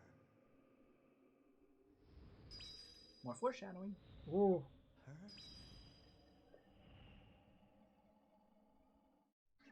No. It wasn't. Not me. Master Asia or the Pillar Man in the JoJo Yeah. Part 2 intro. Yeah. It was you. It was you. Something going on here. You're the one from Lahan. Oh, there's that music. Theme of suspense. I love how perfect that line is from Shitan. Just, here we go again. My name is Groth, the Seeker of Power. You certainly showed how much power you had back there in Lahan, didn't you, Faye? how much power I had. What are you talking about? A greater power is what I need to fulfill my mission. I sent those gears into that land as a catalyst to awaken the power in you, to make contact with you. Excuse me, what? Was it... As a catalyst? You mean you caused that intentionally? That's right. The death of your loved ones. And you're powerless. And you, powerless against it happening. The grief. The screams from your heart born out of the tragedy. This sounds familiar. There! That was the catalyst for triggering your power. God fucking damn it. You quoted this in the goddamn tabletop. Fucking hell. Also, this is a fucking villain. This is a fucking villain! You mean you attacked my village just to get me in that gear? Why? Why did the villagers have to die? Who cares why? It does not matter how many of them died. They were wretched vermin, only living from day to day without ever fulfilling their prescribed destinies. And have you forgotten? You were the one who destroyed the village. I did not even lift a finger. No, I was just trying to save the village and its people. I never intended to destroy it. Is that really so? Surely you have heard it. It is the very essence of you. The voice of desire from within you that craves destruction. God, this mocking is so good. Shut up! Even if that were true, aren't you still the one who caused it? I don't know, it's pretty straight at me, kid. Right? If you hadn't come, the village wouldn't have suffered the way it did. Ah, so now you resort to blame. I see. That sounds like something you would say. That's good. Your basic nature remains unchanged. You said you need my power? What were you intending to do with it? You know very well. It is to destroy Mother God. The world is not enough for us! Where do we go then? For God! Like, just straight up, beginning of the game, this guy lays down the law, I need your power to destroy God. This dude is so confident in his plan that he's just like, here is my goal. We're gonna kill God, and you're gonna do it. Yeah, not power, power. Yeah, Grop has a bit of a thing with the word power, if you haven't realized. Yeah. And if you haven't realized it now, you're gonna realize it later. We will destroy God. That is our purpose. That is our destiny. Jesus. Don't be ridiculous. I won't get involved in such a thing. If you want to destroy your God, or whatever it is you're on about, do it by yourself. You resemble your father. My father? You mean my dad? You know my father? Okay, so real quick, this line, this is technically not incorrect, but the way it is translated from Japanese to English sounds very weird because in Japanese, he uses a more formal address for Faye's dad, and Faye uses a more, like, informal version. Yeah. I kind of had a feeling, like... So that's sort of why it happens, because there is this thing in Japanese that comes across oddly in English, because there's, like, a certain dialect thing where they will repeat a phrase with a somewhat different meaning word that can otherwise sound very different. Yeah, then... Like, in my head, even though you were reading this, in my head, the second line on this screen here, like, even feels like he's saying, you're not my dad? Like, he's saying that to himself. And then he's back to projecting outwards to, you know... Which makes sense, because we've seen Faye is not exactly a very self-assured person. Yeah. That was a most delightful scream. I was enthralled by it. Oh, yeah, no. I already told you about Joe told me about that, and like, the more I see these lines, the more I'm just like keeping in my head, one dude, and he did a damn good job. For what he was given. Like, there's still some mistakes, but otherwise it is serviceable at worst. Yeah, well, it also is, it's thus far it's structured in a way that still feels like it's trying to be as faithful as it can, while also giving a trust to the person reading it, going, you know why this is said this way. If you think otherwise, it might not take much research to figure it out. Gotcha. Nothing is more beautiful than a scream of death. What did you do to my father? What happened between you two? Do you really wish to know? There's no use in you knowing it now. What? Your power is still beneath that needed for my purposes. You need to gain like 70 more levels, bitch. Come on, step the fuck up. Right. Anything unusable must be tried until it becomes suitable.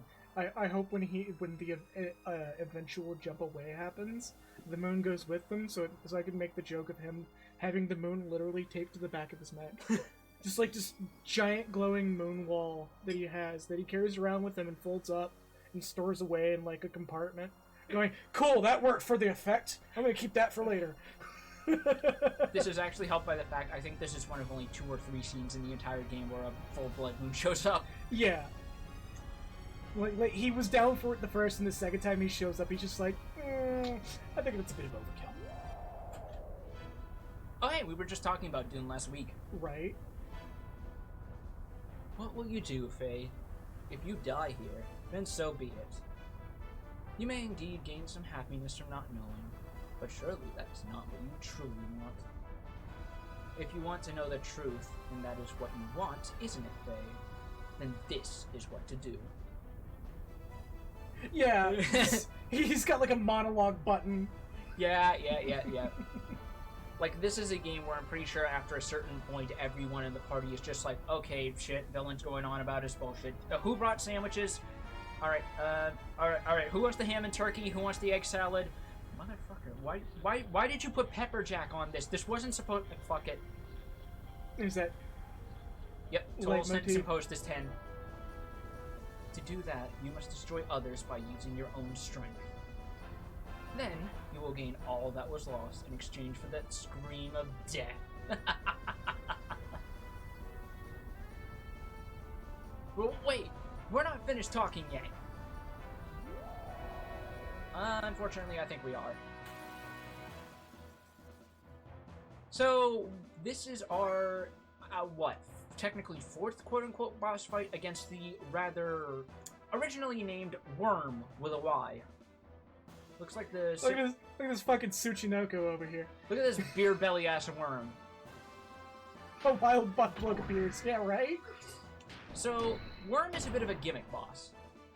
It has very high defense, and will counter with Slurp, which absorbs fuel. Right. The gimmick is, you have 2 options here. Either you build up your death blow meter and attack using death blows, which are powerful enough to bypass its high defense, or you blast the fuck out of it with guided shots. Both are entirely viable, but normal attacks are not going to do a damn thing against it. Gotcha.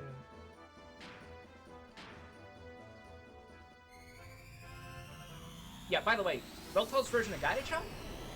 Literally just a Hadouken / Kamehameha. Just a Kamehameha of big-ass fire energy. It's great. See, now, my concern is, should at some point I start hitting charge? I think as long as you keep spamming the crap out of guided shot, your damage per turn will outpace the need to restore fuel. Okay. It doesn't have a lot of HP to in tandem with the gimmick of having very high defense. Right. Well, high physical defense. Yes.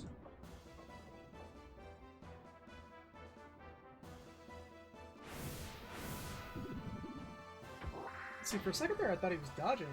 Yeah, no. The animation was... No, because he's got like a big bladed, weird beak thing. Yeah. The enemy designs in this game are kind of wild. Yeah, they've already gone places. Like, in a very good way. Like, it kind of reminds me of some of the more out there monster designs in Breath of Fire. Yeah. Yep, see?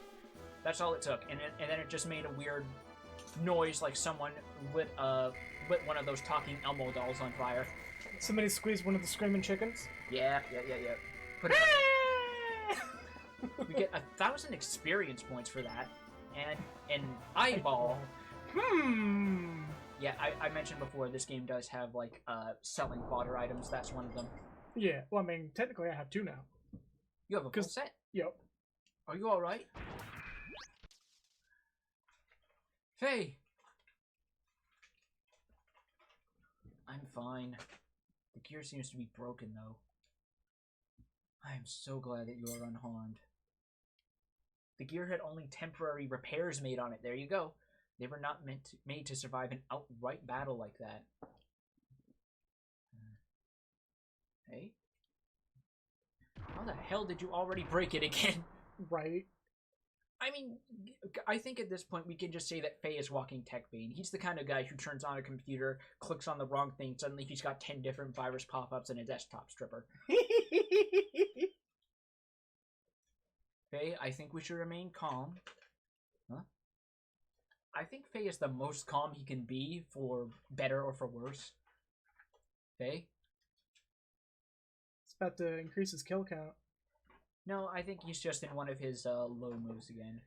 Like, if you haven't picked up on it, Faye seems to be a little bit of a manic depressive going by his characterization.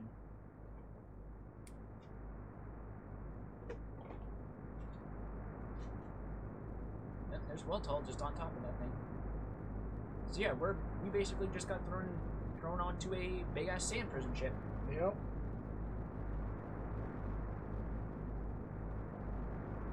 By the way, I like that it doesn't actually have wheels. It has like little drills to grind through the sand to make it move. That's a very nice. Yeah, no, that's an incredibly good thought for how to make a desert vehicle. It's like the more anime.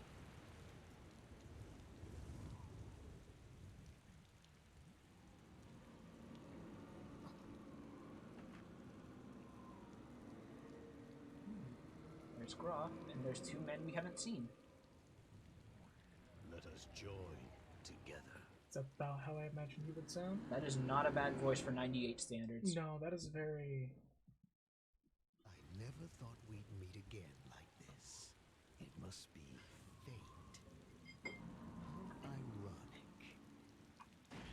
Sir, that's not what irony means. But I'll never let you have him. That's a new person. That's Vampire Hunter D. If it kills me. Well, there's your irony. Right. By the way, we have a memory cube there if you want to save. How are you, Faye? Did you sleep well? Huh? Sort of. Sorry I messed up. I was careless. That gear is a top-secret experimental model from Kislev. It was only natural that Og would also be madly searching for it. Hey? Are you hurt? No, I suppose you could say it's hurt.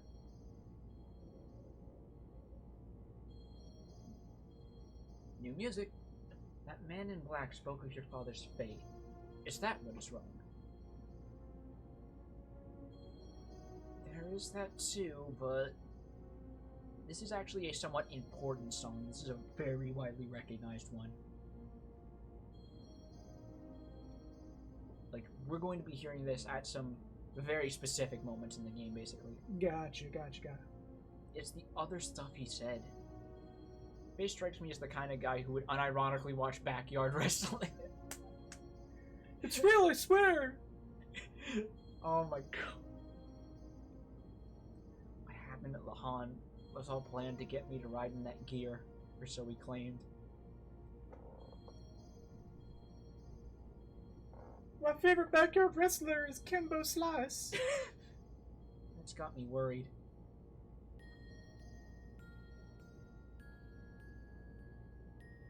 We can move, I believe. Oh, yep. And we're gonna do some save. Yeah, Faye would probably watch Backyard Wrestling. Shitan, I imagine, would look up, like, edutainment stuff like Vsauce. Right. Wonder what the hell Ellie would watch, though. Probably Bon Appetit.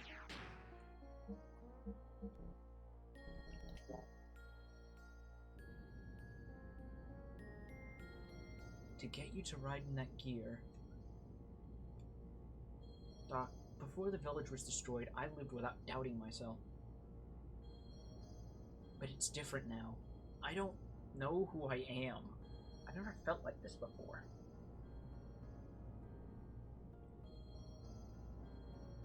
You can keep talking to him. It just takes these little pauses for some weird reason. Mm. Well, we cannot do anything as long as we are prisoners, even if we wanted to. Let us rest a little. Maybe it'll sort your feelings out. So you can choose to rest, or you can choose talk more. So we may as well exhaust his dialogue. Right. Are you worried about your father? Get some of that lowered up. All I know is what the maids in Lahan told me. One night, a strange masked man carried me to Lahan. I was heavily wounded at the time. Yep, so if you didn't see that optional conversation, he just gives you the gist of it. Right. In my delirium, I called out for my father. That's all they could tell me about my background. I don't remember anything of my father or my past. So, I guess I'm not really all that sad or lonely. Alright, we can talk to him again. It's weird how it gives you these manual pauses, but I guess if you just want to skip past all this, if you're on a repeat playthrough, it's not bad. Right. Doc, why didn't I notice that I had no memories up until now? I think that is the last of his unique dialogue. I think if you hit let's talk more, he doesn't even say anything. Yep, he doesn't even say anything, so... let's just... So, good idea continues the plot. Yep. So that's what we're doing.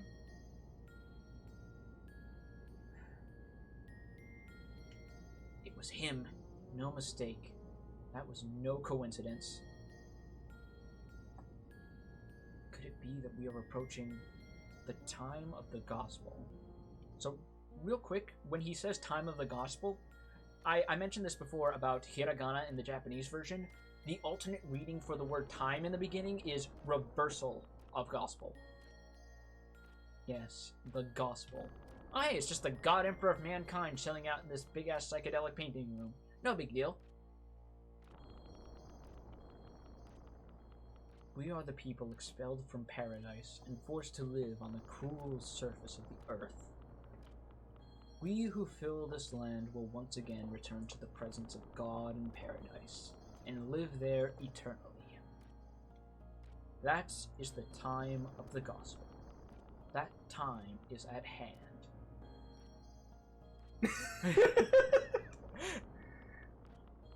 So, sir, you opted for spinning. You opted for spinning painting room and not room with the TVs. This is your choice. It makes me look cool. The other one looks cooler. Now I just imagine that Emperor here is constantly fiddling with the settings menu each time Saitan isn't here. Like, okay, nope. I just screwed up the anti-aliasing. Oh God, everything looks like it's basically just cross-hatched. Oh God, no. Okay. Anti-occlusion. No. Oh my, no. Draw this. Oh, son of a. The next time he shows up and everything's just going really fast, he's like, "Look, is this better? Is this worse? It's fine for me." It's just like a whole fisheye lens. Yeah. He keeps calling Shitan there to fix them when he... Yeah, pretty much.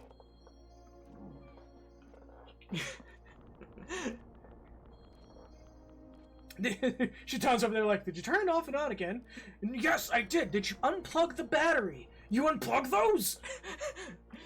We the Gaza. That is our final prayer.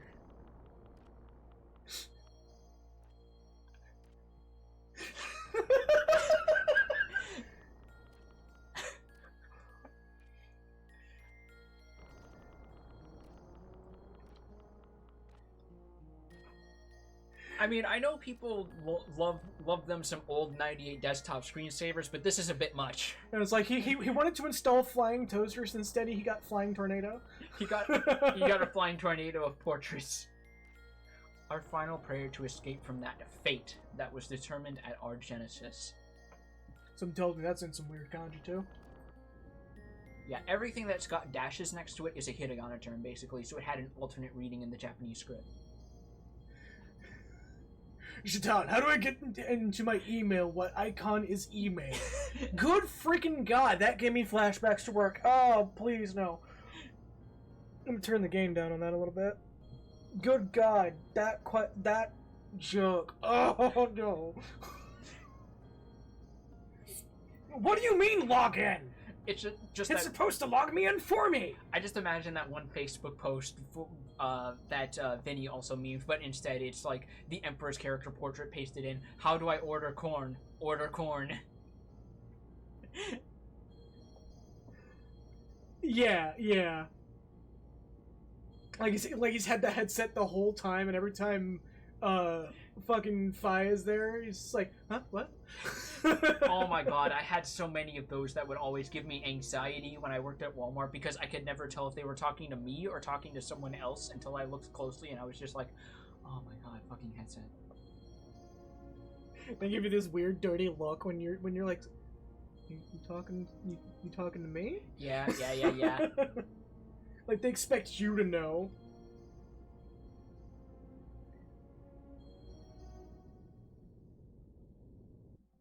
But yeah, no, that was some serious illusions there. Yeah, like, the Xeno holy saga, fuck. the Xeno series has never been shy of like front-loading a bunch of foreshadowing, but making it so obtuse you never know what it is until a second playthrough. Also, here comes the Sand Pirates. Here, more like here comes the ham, and look what we have on top. No mistaking it. That's a new Kislev model. It has to be the stolen gear everyone is after.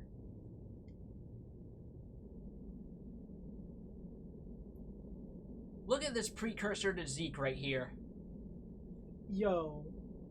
Whatever the case, there's no way we're gonna let that Chikan guy have it. You know he's just wearing that eye patch to look cool. Actually, no, he is genuinely missing an eye. Oh. I mean, he would anyway. Let's not kid ourselves. Gunner. I started wearing this eye patch, and then some guy just walked up and stabbed me in the eye. Now I wear it for real. Turret A, Anton, and Turret B, Belta can initiate their electrometers 20 seconds after opening their hatches. Also, you can kind of see where the emulation is causing some problems right now. I don't know if that's emulation. No, that's definitely emulation. It does that in another game that I have, where like the rip that they did from the PS1 software for PSP does not agree with the PS Vita software. I see. Yeah. So yeah, we're gonna get a lot of techno speak here at this part. Turret A, Anton, and Turret B, Belta. Sir, that's not how that works. Franz. By the way, there's just a dolphin over there. There's just a dolphin with headphones over there. Connor, why aren't you wearing your mandated midriff? That fucking got me for some reason.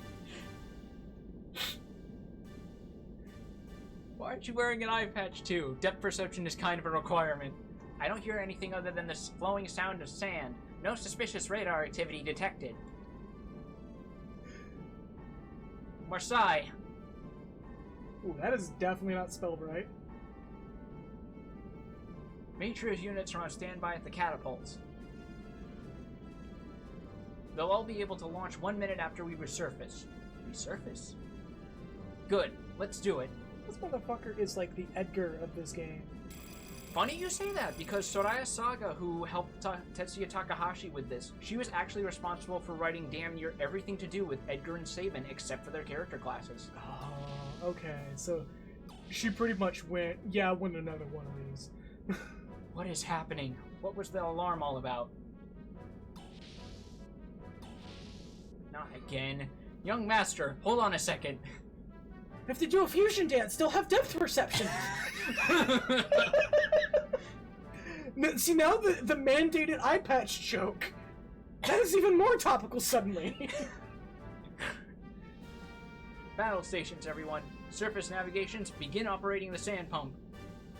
Prepare to fire starboard cannons upon surfacing. Jesus Christ, this is literally Castle Edgar all over again. Figaro! Yep. Yeah, fucking... Trim to the right. The wind is strong up there and we may be blown off balance. Jericho, hand the helm over to me.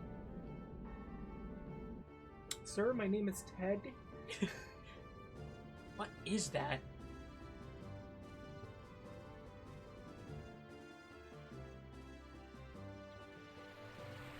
Yo, There's your sand cruiser. that's surface breach. A sand cruiser? It must be those desert pirates. I like how the animation was actually getting less bouncy as the scene went on. Like, that's a nice detail. And there's those cannons. Oh god, suddenly I want to play Skies of Arcadia.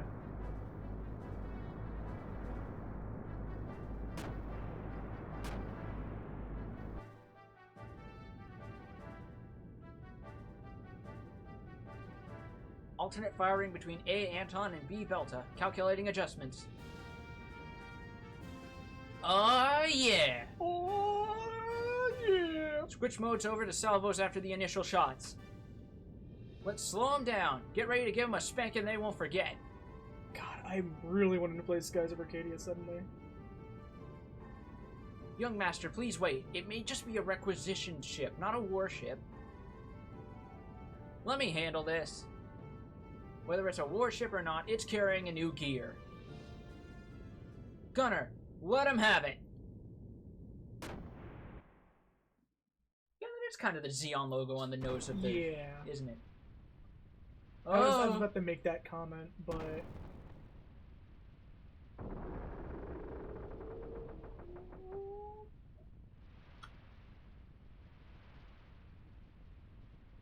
Judging by the angle, it seems as if the gun blast has made a hole in the hull.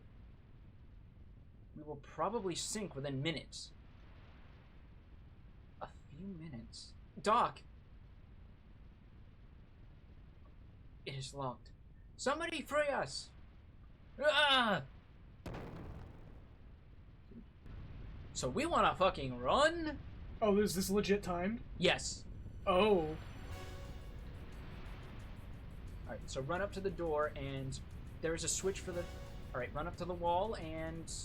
Give the camera a little... Oh. Over there, that panel. Alright, now run down to the west. Just keep going down. Down, down, down, down, down, down, down, down, down. Alright, forget the treasure chest. It's not worth it. It's like a recovery item. There. There. Hold up. No. Forget the treasure. Fuck the treasure. No, I was close on the door. Okay. Like, you had plenty of time. You didn't need to bother wasting it. Fair enough. Alright, now let's get out of here. And there's some treasures along the catwalks. It's mostly armor upgrades, and it might be worth it, but if you want to ignore it, feel free. I don't know if this part is timed, but if you don't want to chance it because it's your first time, go ahead. I was worried about the random encounters. Some of the encounters here are preset, actually. Oh, so this is probably... Some are random, some are preset. You are fully healed, so go ham. Also, Shitan automatically leveled up despite the fact he wasn't in your party, so he's now gained a few levels and has 5 AP. And he also had a new death blow. I don't think he had a new death blow, but he definitely had the AP.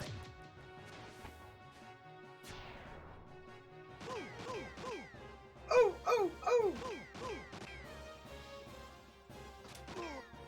Shoot me once, shame on you. Shoot me twice, shame on me. Shoot me a third.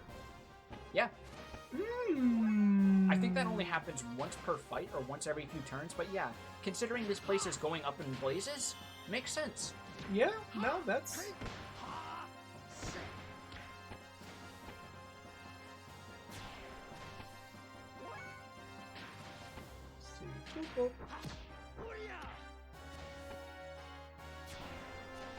So you're going to want to do more non-death blow combos with Shitan because he's got that AP so we can learn more stuff.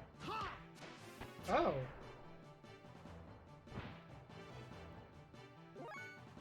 Oh! Yeah, you couldn't target them until you got rid of the front lines. Now you can. Well, I was more going O at the positioning. Yeah, sometimes enemies jump around like that. Mufu. Renki. Human enemies, so we get money! Alright, open that chest. Leather vest. That's new chest armor. So just go up the ladder right there. You have to climb up it. Oh. There you go. Herp dirt.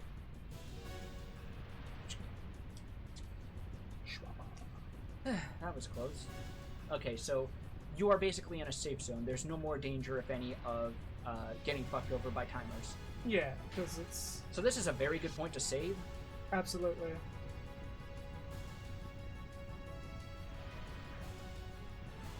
I want to say I love this track, but I'm just going to keep saying that for every fucking track in this game. Right.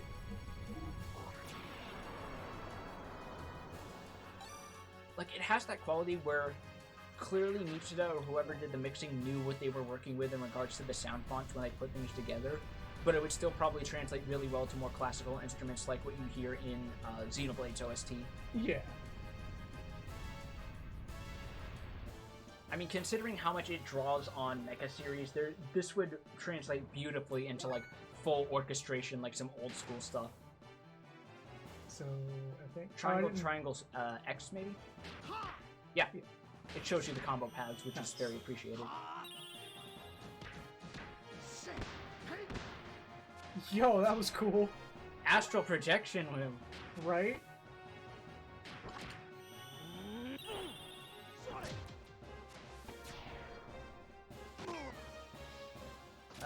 We're gonna get fire from the engine room up here, because I don't think so. Oh yeah, no, even with like the weird attempt at smoothing the PSP software does, it comes out like You may want to heal exceptionally Faye. well. Yeah, I see that.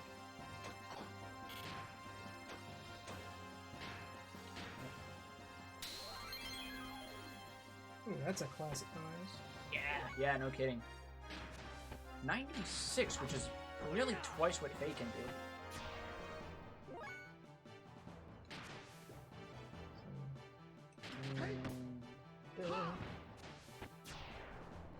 Yeah, even if they block, as long as the damage is enough to hit their HP to 0, they just die. People die when they're killed, man. Right?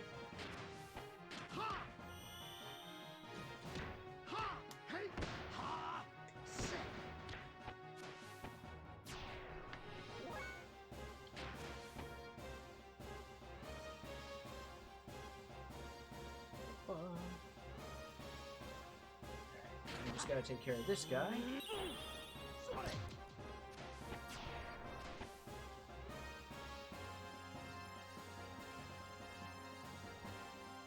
That's a healthy amount of experience.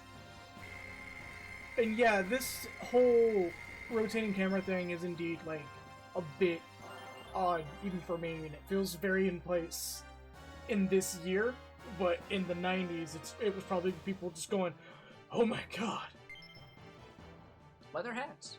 2 leather hats. Alright, we may as well upgrade our armor, because why not? Enemies aren't hitting too terribly hard, but we have it. And again, we're in a safe zone. So, fencing wear with leather vest. Yep. +6. Remember, this is a low numbers game. Stamina ring is just a flat +2, so I think that would be... Yeah. It's outdone by by the leather hat. the power ring is remaining. Yeah, we may as well... Actually, you never checked Shitan's equipment. Accuracy and evasion up. Again, he is sort of like the spiritual predecessor to Dunban. Interesting. Seeing the graph there, kind of. Yeah, it actually changes to be proportional.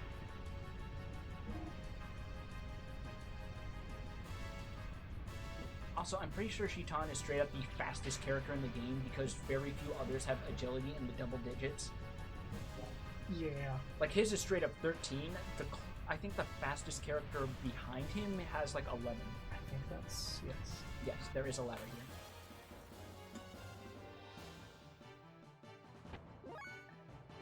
here. It's a creature comfort in like a 2000s to 2020 sort of era where we now have 2 analog sticks, where this game probably came out at around time where DualShock wasn't really a thing. I think so, because it doesn't have support. Yeah. So there was a good chance that this was literally just a solution to a problem that they had a feeling existed, but never really got, addressed by anybody else. Like, the whole idea of right stick to turn camera was something that even took a few years into the PlayStation 2 era to become more ubiquitous. Yeah.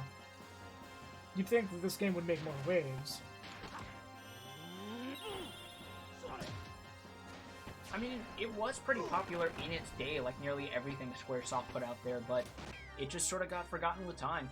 Also, I'm going to point out that we're fighting on a ladder, technically. Yeah, random encounters are very weird like that. We're having a ladder match. That would be kind of cool, though, if they actually went with it, and it's just like Faye doing some, like, Bruce Lee, Jackie Chan stuff, where he's navigating around the ladder, kicking the shit out of these guys. just kicking downwards at people. Yeah, or, like, spinning around it like it's a pole. 2 more road solves. Yup. And it was as it was loading the transition, too. That's even worse, and that's not going to be the last time that might happen. I'm so glad the game didn't crash from that. There's a couple of RPGs I've played that if you get in an encounter in the middle of transitioning screen, the game just crashes. No, fortunately, I've never had that happen with this game in my personal experience and all the times I've played it. So yeah, Shitan's just sort of gone. Where'd he go? What? So much. Yeah, recheck it, so... Yeah, yeah, like, well, it doesn't necessarily feel like it's purposeful now. I'm sure here in a while I'm gonna feel like jumping is gonna be, well, with the exception of, what was it, Whispering Forest or Black Forest? Black Moon Forest. Black Moon Forest, yeah, where the fuck did I get Whispering Forest? I don't know. Oh, Chrono Trigger, probably.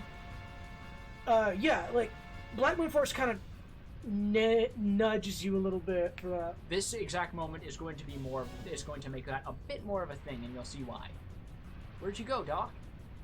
Faye, can you hear me? I'm moving the crane towards Weltall's cockpit. Hurry, go up the crane to Weltall. We are going under fast. So this part is also timed. Oh boy. I got you, Doc. But when you're done, you hurry up there too, okay? So you see those panels sticking out. Basically, we have to jump on the crane, and we have to alternate between the 2 forks in order to get to Weltall's cockpit, and we do have a time limit. Hopefully it's walkable. You can slide off, but it doesn't give you a game over. It just makes you waste time as Faye clambers back on. Lovely. By the looks of it, I think walking pace. You have a generous amount of time. You would have to be someone incredibly foolish and utterly lacking in direction to screw that. I screwed this up my first time when I was a kid. Yeah, I think I did a good job by playing it safe and walking. Yeah, there. you have. If I ran, this event gives you time to spare. Yeah. Here we go again. You and I seem to have a faded relationship. You better not have the soul of my mom inside of you or anything, or that's going to be incredibly awkward. Yup.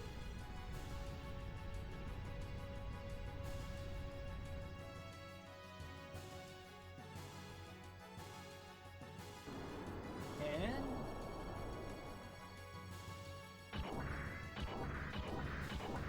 God, that sound effects. Oh yeah, that is a very classic mech sound. Come on, Doc, over here. Hurry up.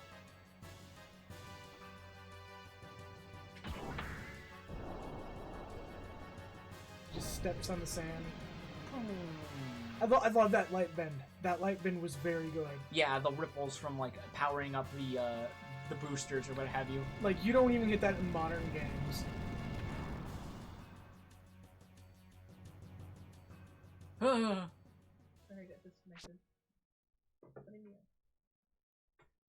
Oops.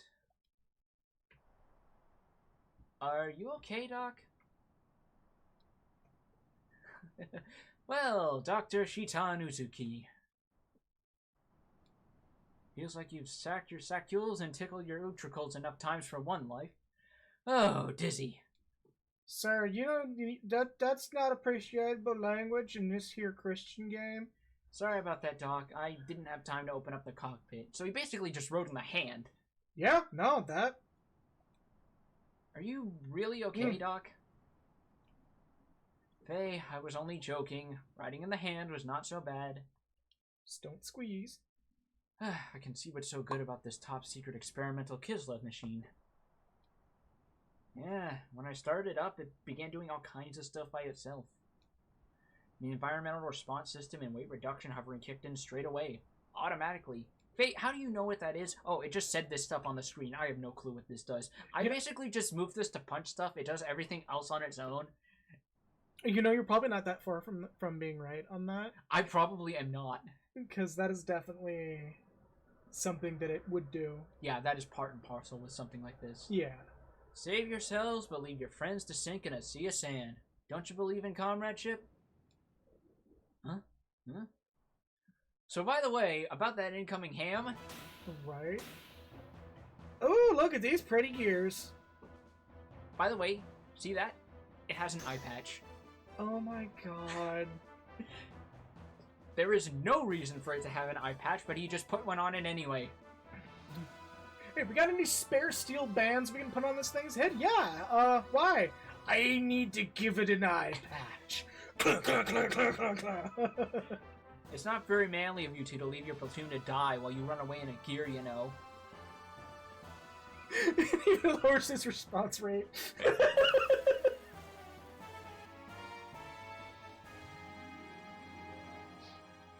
Wait one moment. We're not OB soldiers.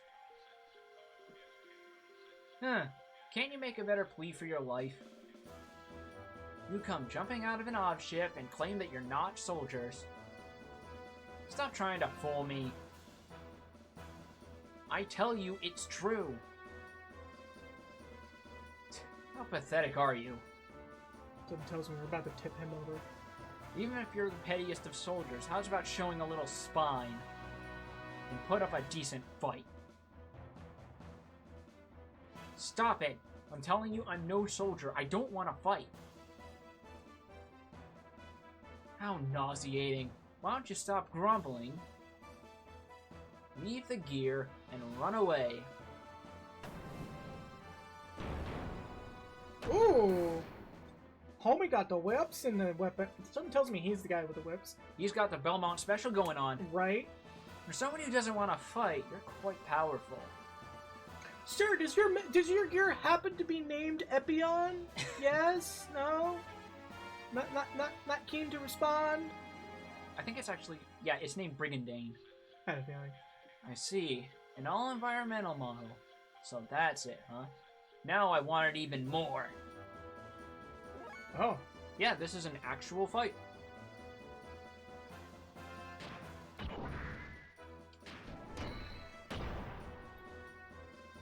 Oh, Brigadier.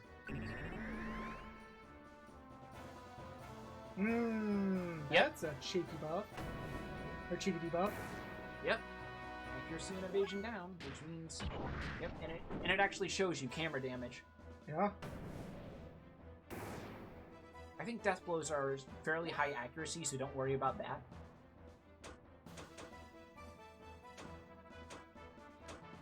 Special options. You don't have any of those yet, but those are basically special moves unique to each gear. Fair enough. So they get to use booster?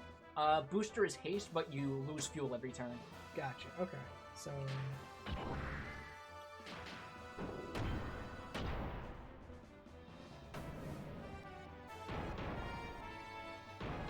So he has his own death blows. That's definitely a playable character if I've ever seen.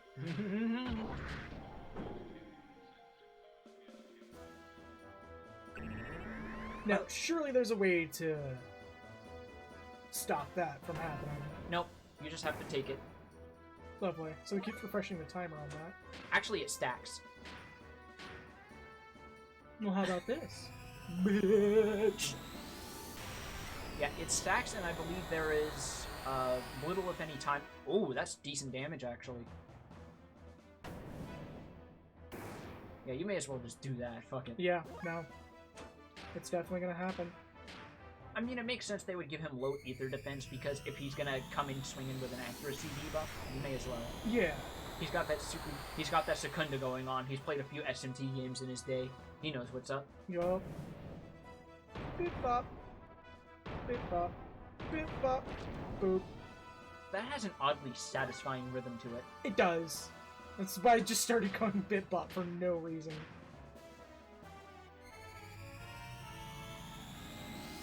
Will this do it? Probably? There we go. Huh? More sandworms? Oh no, this is not good. Was I right? In the heat of battle, I go get caught in quicksand. Oh. Me of all people.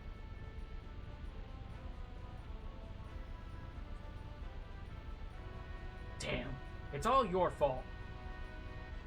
Boy, are you gonna get it later, so be darn ready. Why?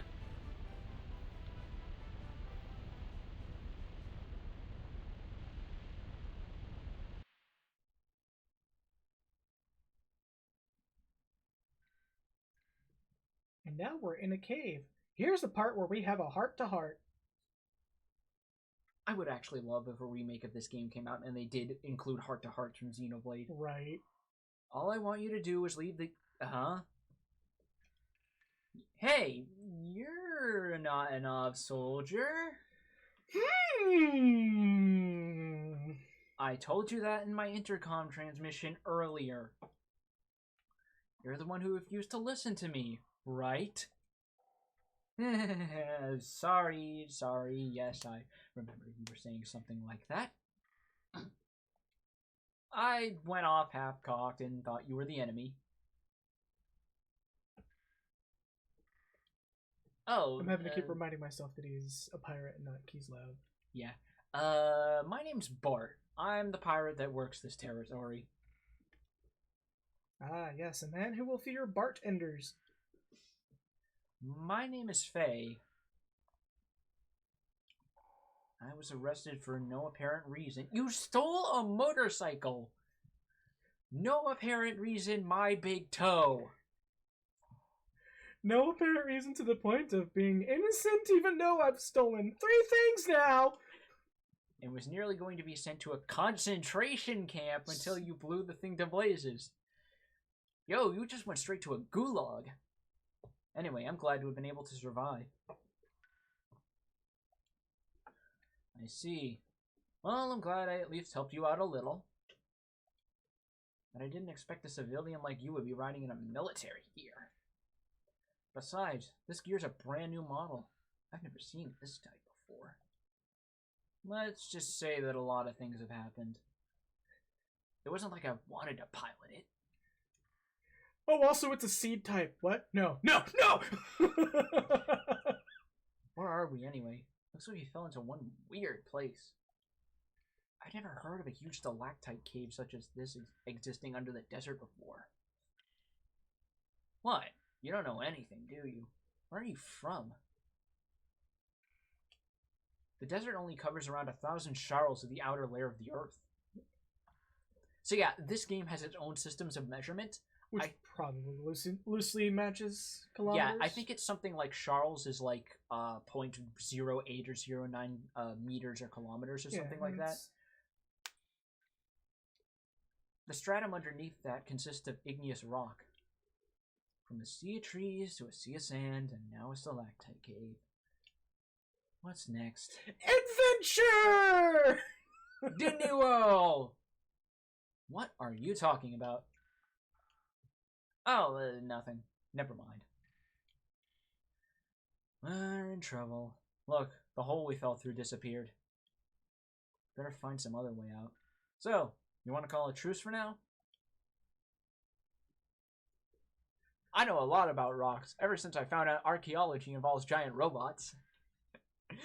Pretty much. At least until we can find an exit and get out of here. Yes, agreed. First, we gotta find the way out of here, so let's get going. I do believe the save point's probably gonna be right here. Oh. More cutscene. Oh, thank God. I didn't want to dry up and die in the desert. Hey you, I know you're tired, but don't go any further than there. Shut up. You sunk our ship. Don't you forget that. No, you shut up. Just be thankful that you were saved.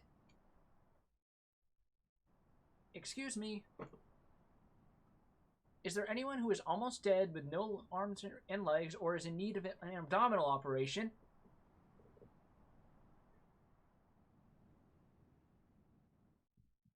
Sir, are you going for kidneys? Ma'am. Ma'am?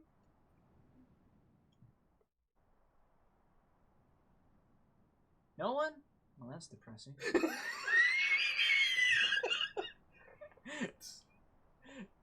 I think she genuinely was going for the kidneys. You don't know how much this stuff sells for on off-black markets. You don't know what's going on under the dirty streets of Dazil. You know... Maybe I see. do. So your young one has not just been shooting at anything and everything then, Sigrid. Yes, he actually calculated this attack. Or so he says. She's tired, what the fuck? As you can see, no one's died this time either.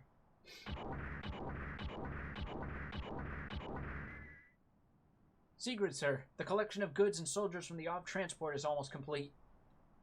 We still can't locate the young master. General Maitreya's platoon will scout around again. Okay, I'm counting on you. Yes, sir.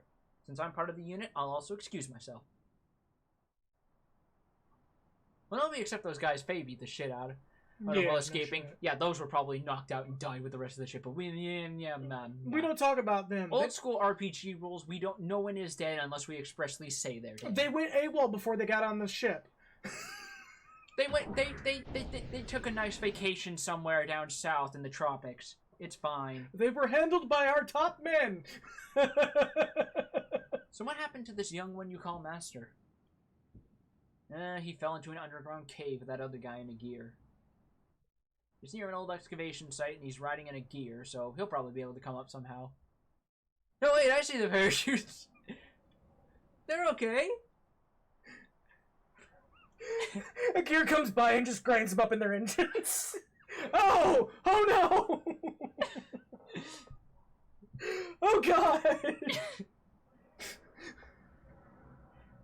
And if that doesn't work, we'll wait at the meeting point. You seem to trust him a lot. I'm definitely probably gonna clip this. Trust him? Yeah, I trust he'll get us in trouble. But I never thought I would meet you here, Hugh. It is not coincidental.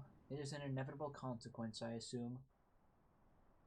Just see Tan over here going, there are no predetermined deaths. Hyuga, are you saying something is about to happen?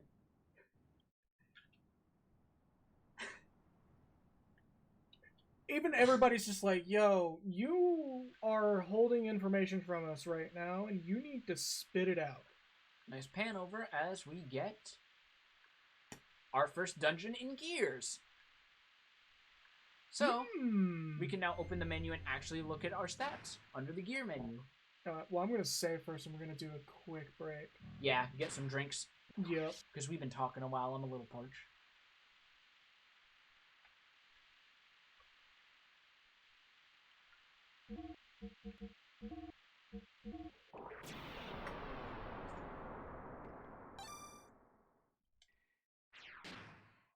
Alright, So we're going to do a quick BRB.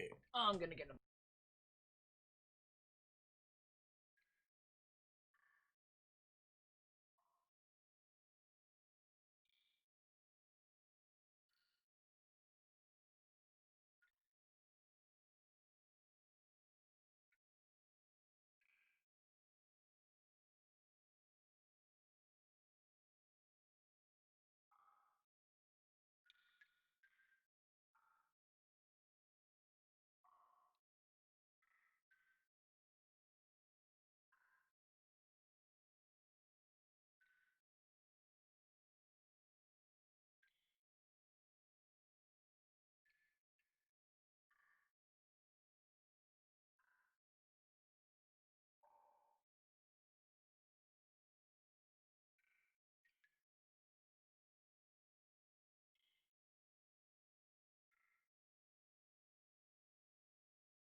Alrighty, and we're back.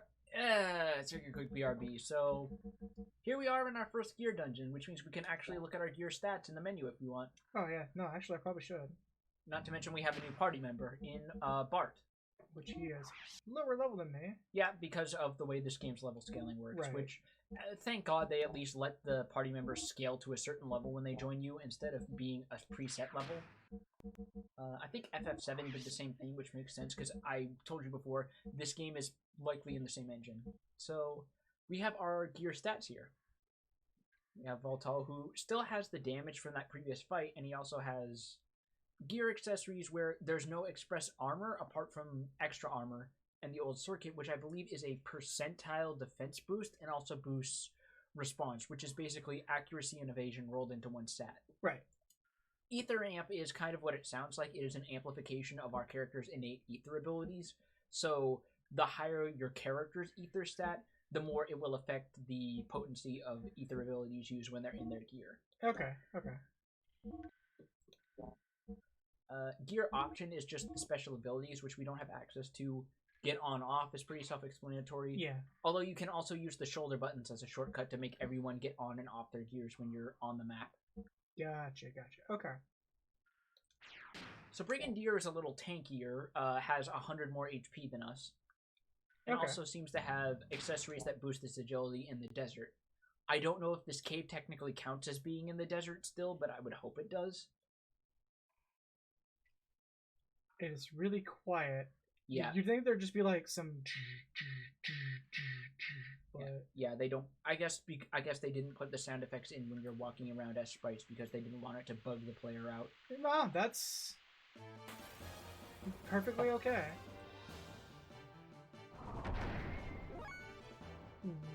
What? Xenogears is a bit of a weird game. Holy shit! So yeah, by the way, remember that Wild Smile move Bart has? So that's an ether machine. Yep. They're going for the Xenosaga approach to the dungeon music. Right. What Xenosaga music? Oh. That one. They really didn't pay Mitsuda enough during episode 1. Defense down. Oh boy. He need to die. It even shows you the debuff ratio on the side, 20%. That is incredibly appreciated. Oh, it's gone, I assume? No, that's for Bart only, not Oh, Faye. okay. You have death blows. Attack level 1. You got evading in your position. Alright, so triangle square. When you do attack. Shoryuken! Right. 75 damage. Wow, these things are beefier than I remembered. Actually, wait, I know Okay, why. yeah, I see. There might be something to that in a bit. For now, just try to power through it. So Okay, Bart so- has death blows too. So triangle. Chain whip.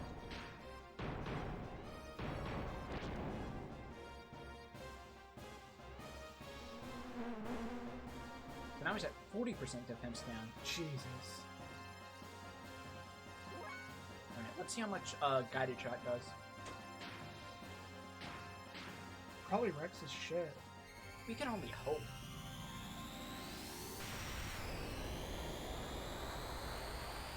Also, Kagura is saying the Bart's is here to tell us to not have a cow, man.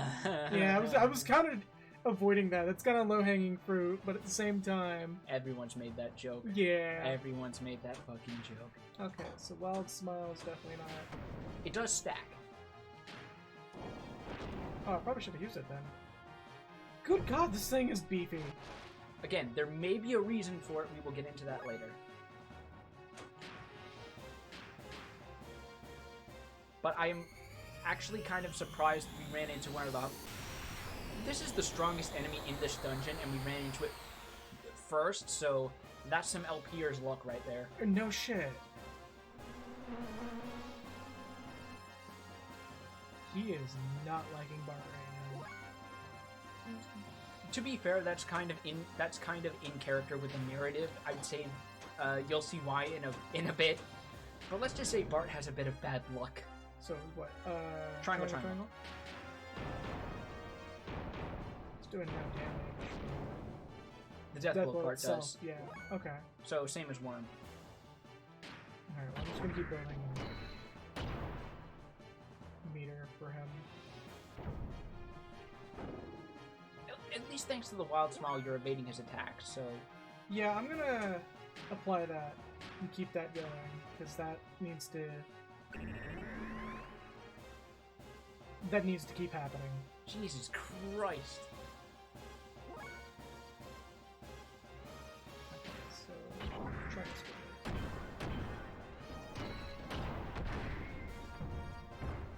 How much health does this thing have? I don't remember it being this beefy. It's a beefy boy. This is basically a mid-boss. What the hell? I hope he's a rare encounter. He's pretty infrequent as far as I remember, yeah. Because this bitch is not fun. Especially with that bullshit going on constantly. I think Bart just has, like, no armor anymore.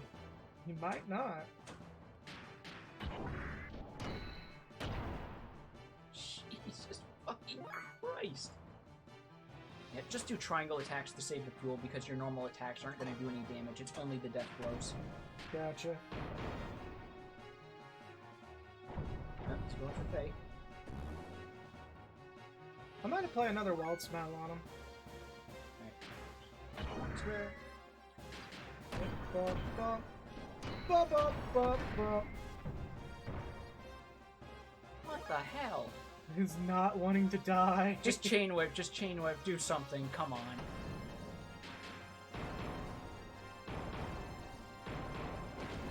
God, this thing is so... What is this thing? This is not supposed to be this hard. What the shit? Am I underleveled? Again, like I said, we'll get into that in a bit. Assuming we survive. Thank God we saved.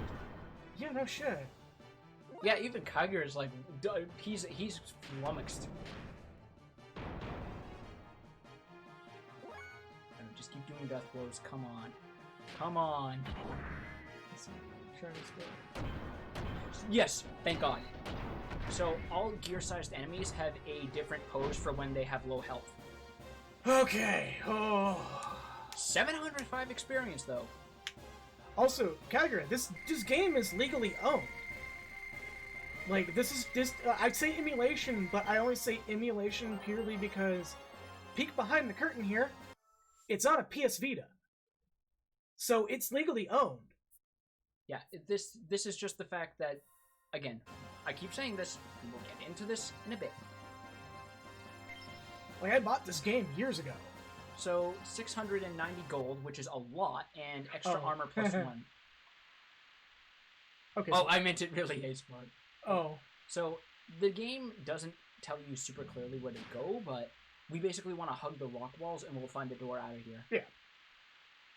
Okay, so... That extra armor is for gears. Right, so I need to go to gears. Right, it's basically just a standard defensive armor. Well, a certain someone... I'm keeping that on there. Yeah. I actually found out on a later playthrough, response up is actually super helpful for certain bosses. So do keep that in mind. Yeah. Anything that causes a stat loss that's too dramatic to contrast to something else, I'm never gonna take off. Like, this may never even leave.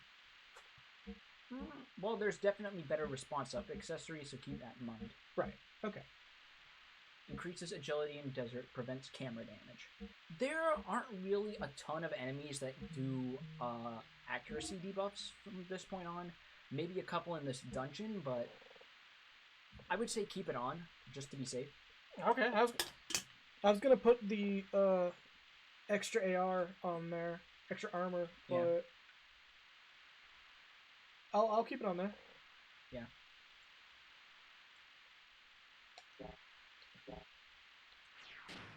Oh, if we see another one of those, just fucking run. You're... Hey, Faye, my sensors are responding to something. Okay, so it does actually show you where to go here. There appears to be quite a large cavern on the other side of here. If we can get rid of this rock, but I don't think it's possible. Alright, so just go over to where the camera panned.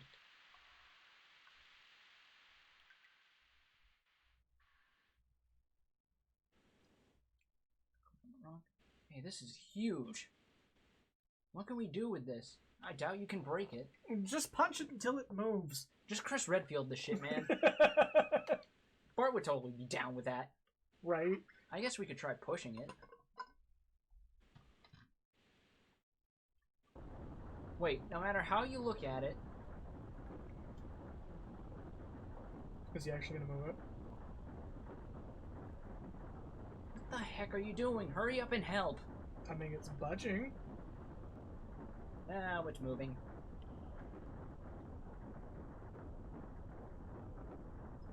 I'm gonna run out of fuel, though. Or risk overheating. That is a thing. Spleesh. We can get by if we help each other.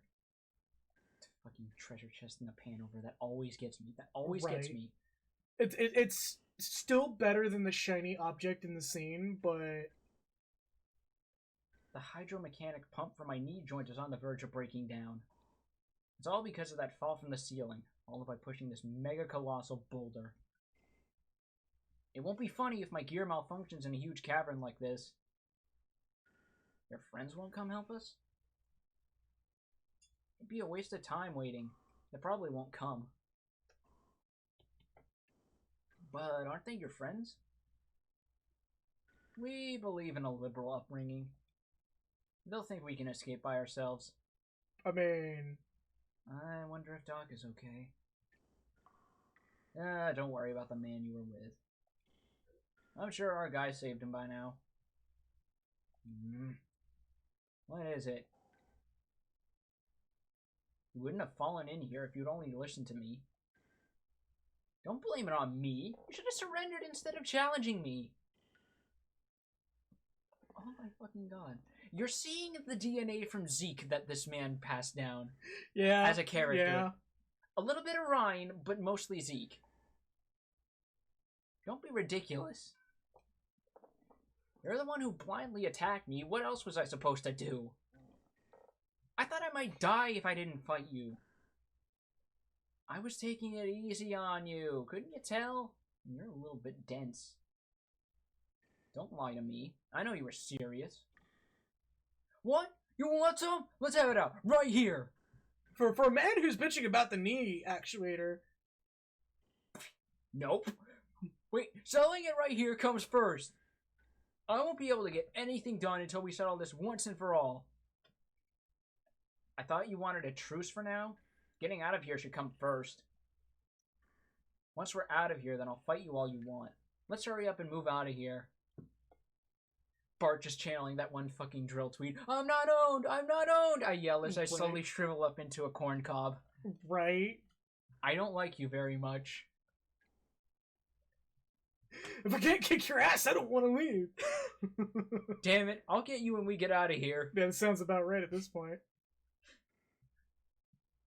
Alright, so let's get that treasure chest. Gold nugget. My boy, you got yourself a gold nugget. That sells for 2,000 G, I believe.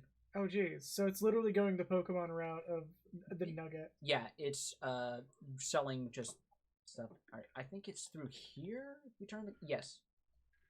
Also, as a kid, when I did Nugget Bridge, I thought he was literally just handing me a really fancy chicken nugget. Yeah.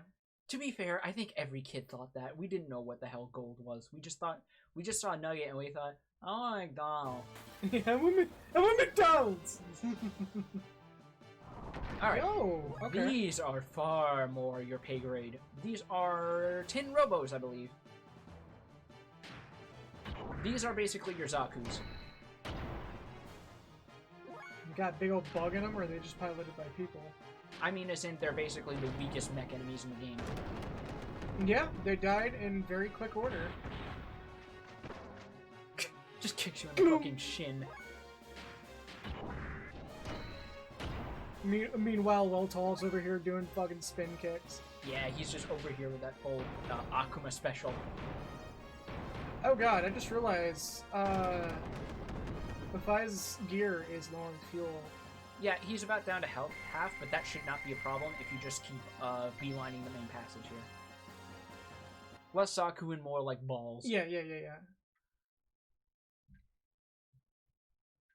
Given their like construction, that's true. That's true. Because they have like the crane arms on them. Give me a second here. Oh.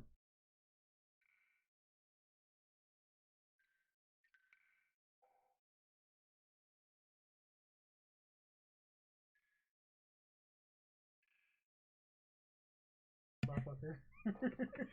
Sorry about that. I had to adjust the mic to get a little bit better on the sound. Yeah. Anyway, we just keep going straight ahead. Okay. The one mildly annoying thing about these passages, though, and there are more than one, is that they're slightly angled, but because this has, like, 8-directional movement, you have to keep course correcting ever so slightly. Yeah. It's like, it's not a big issue, but it's just, like, mildly annoying. Oh, I thought an encounter was about to happen. Yeah, that's always a worry. So we just head straight ahead here, I believe. There's a couple branching paths, but we don't need to worry about them. Alright, we gonna get new enemies? Nope, more tin robots. Thank God.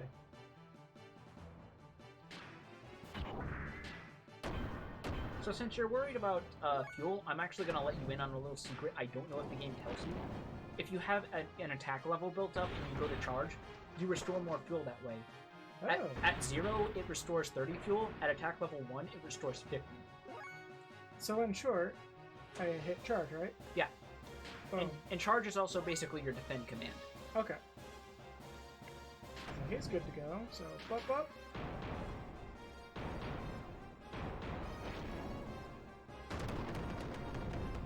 Like how they just fall over, explode, and evaporate. I mean, that's basically par for the course for any Super Robot series.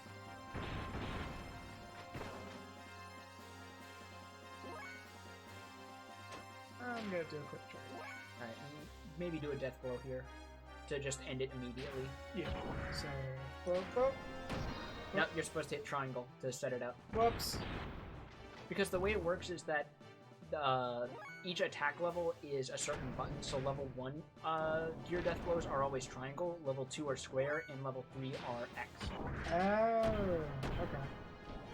Yeah, it's basically very simple auto combos. Gotcha. We're getting a lot of experience here, though. Yeah, no shit. And a lot of money. And a lot of extra armor. Yeah, that's why I said don't worry if you didn't hunker down and grind, because... Hi. Yeah. This guy's friendly. Of Excavation Site 8, Gear Number 3. Tell current situation or surrounding area info. There is a barrier wall in the southeast of terraced stones that was built to stop the shifting of sand. Until the barrier reopens, please assemble at the shelter located to the east of the barrier wall. What's with this gear? It's well maintained for a gear just left lying around like this. And it seems to be automatic. It's probably an excavation site. Drone. Right. Sand sensors have detected an abnormal amount of sand. The sand barrier south of terraced stones has been sealed to prevent sand from entering excavation site. Yeah. Alright. So we want to go past that guy. So keep going. Yeah. South. Don't worry, we will have time to come back here and explore, but... Sand detected. Really? Who'd have thought someone would be living in a place like this? Let's check it out. Wow, that's really weird that somebody's living here. Let's have a look. I mean, like any good RPG, you just barge right in, you smash their pots to see if they have any seeds of defense, you raid their cabinet and take the cypress stick they happen to have in there for some reason. Sir, what do you got a stick? I don't know, I was using it to cook marshmallows. Alright, so we want to go over to where that chimney was. Yeah, there we go. Yep, it's hard to miss because there's the big memory cube. My favorite save spot. That's just something I never think about until now, is the fact that the save points in this game actually have names. They're called memory cubes. Like, I think in Chrono Cross they were also called Records of Fate, but those are the only 2 games I know of where the save points had a name to them. I played a couple that had I do believe Tales of Symphonia also has something, and it's called like a memory seal or something. Might be. I think in Vesperia they were just called save points. Yeah. Like occasionally they add some flavor text and make it feel like, please be something easy. Okay. Okay, more Tin Robos, thank God. Just more Goombas to stomp. Right.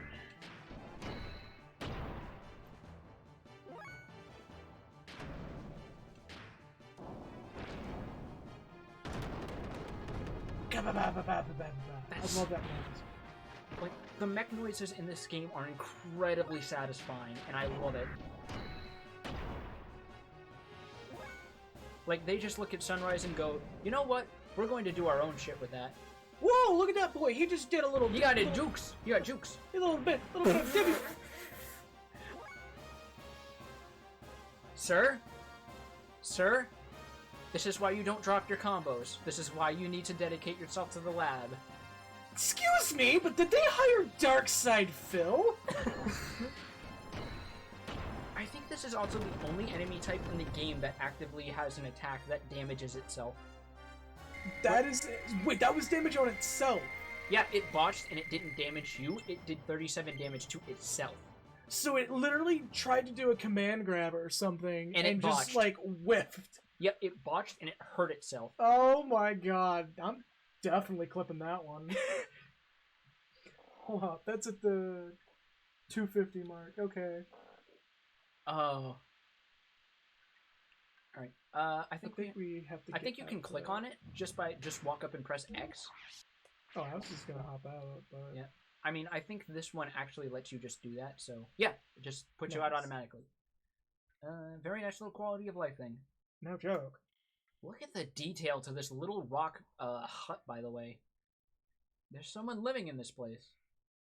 It's been a while. I thought I could hear the sound of gears. I assume they are yours? Questions, but I'm gonna wait, because I've noticed a very good trend with this game that they don't leave questions unanswered for very long. Usually. My question is, why the hell does he have the same facial features as Jigen from Lupin? Right.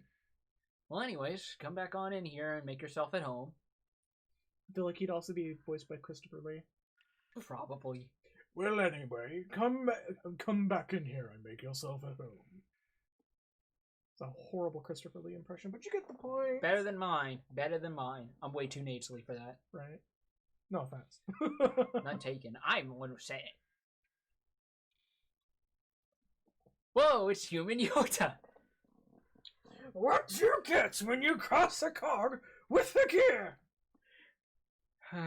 It's been a long time since my last visitor. What happened? Did you fall from the surface? I guess that's it. I see. That's too bad. Like, very nonchalant about this. Yeah, he was just kind of like, It happens. Just two dudes fighting shirtless in the desert. It happens from time to time.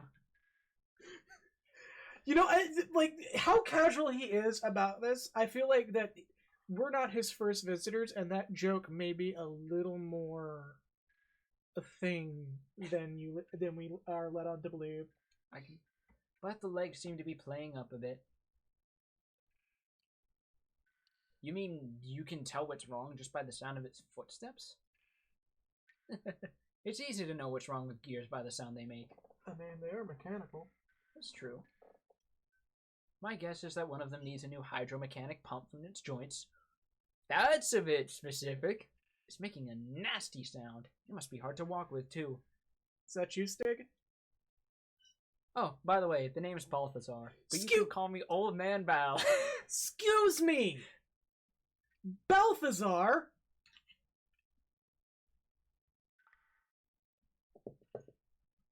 Okay. We rolling. Oh, yeah? So looks like we got a real fanatic here, huh? Old Man Ballsack. Old Man Ballsack. I will never get over the fact that that's a Guts or Berserk character. What's an old man like you doing at a place like this? Also, you happen to know anyone who sells swords at like a fair over on the mainland? I have no idea what you're talking about, young man. Okay, just had to ask. Oh! I guess you can call me a fossicker, or a collector of things. Why does collector of things have to be in quotes? Sir? Sir? Sir, we have a term for that here in 2020. It's called hoarder. There is much to be found laying around this stalactite cavern. You know, if it wasn't a... I do know of Berserk. I haven't actually gone full into it because I'm waiting for a series to come out that's good, but I might just say fuck it and do a manga. A collector, huh? Sounds interesting. The things on this shelf, are they some of the stuff you found? That's a weirdly roundabout way to render that line, but okay. It still works.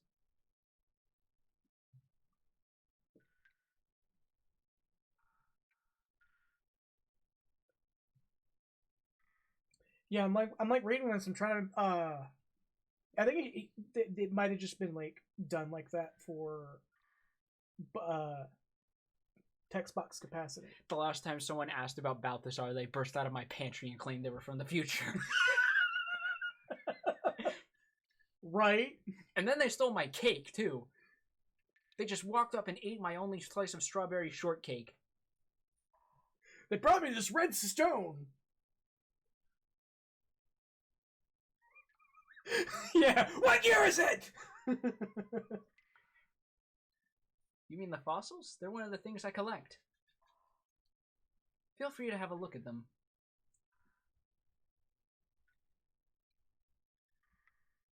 I'm still, like, several questions about this guy. Around here, you can dig up ancient machines along with human and animal fossils. Sir, you need to turn those into blathers. Seriously, you only get like 4 to 6 of those a day. You gotta turn them in. It's like one of the easiest parts of the museum to just max out if you keep doing it every day. So you get until you're down to the last one. Yeah, then you go like 5 days of just full days worth of fossils, and he's just like, oh, these are fascinating. I'd buy these off you for my own collection, but I must exercise restraint. No, please give me the bells. Just give me the bells right here, man. But we digress. Notice anything in particular on these shelves? They go from oldest on the left to newest on the right. Oh, those are all different models. Slightly different, yes. Are you an archaeologist or something, old man? He found the missing link. I don't quite see what you're talking about. They just look like a bunch of old bones to me. Hey, what do you think? Please tell me he's going to be an archaeologist savant. Let me see. First, there are no human bones up to here. Then from here on over to the right, something is slightly different, I guess? Yes, from a certain point in time, human fossils suddenly no longer appear. That point is roughly 10,000 years ago. What does that mean? Don't ask me. I don't know for sure. Bullshit! But my guess is there were no humans on this planet before then. At least it appears so. How could that be? What about all that talk about evolution? Dude's full of shit. He knows something. You mean the theory of evolution as taught by the ethos, right? You can't trust that. Rather, I believe in the old legends and myths. Well, isn't this just turning shit on its head?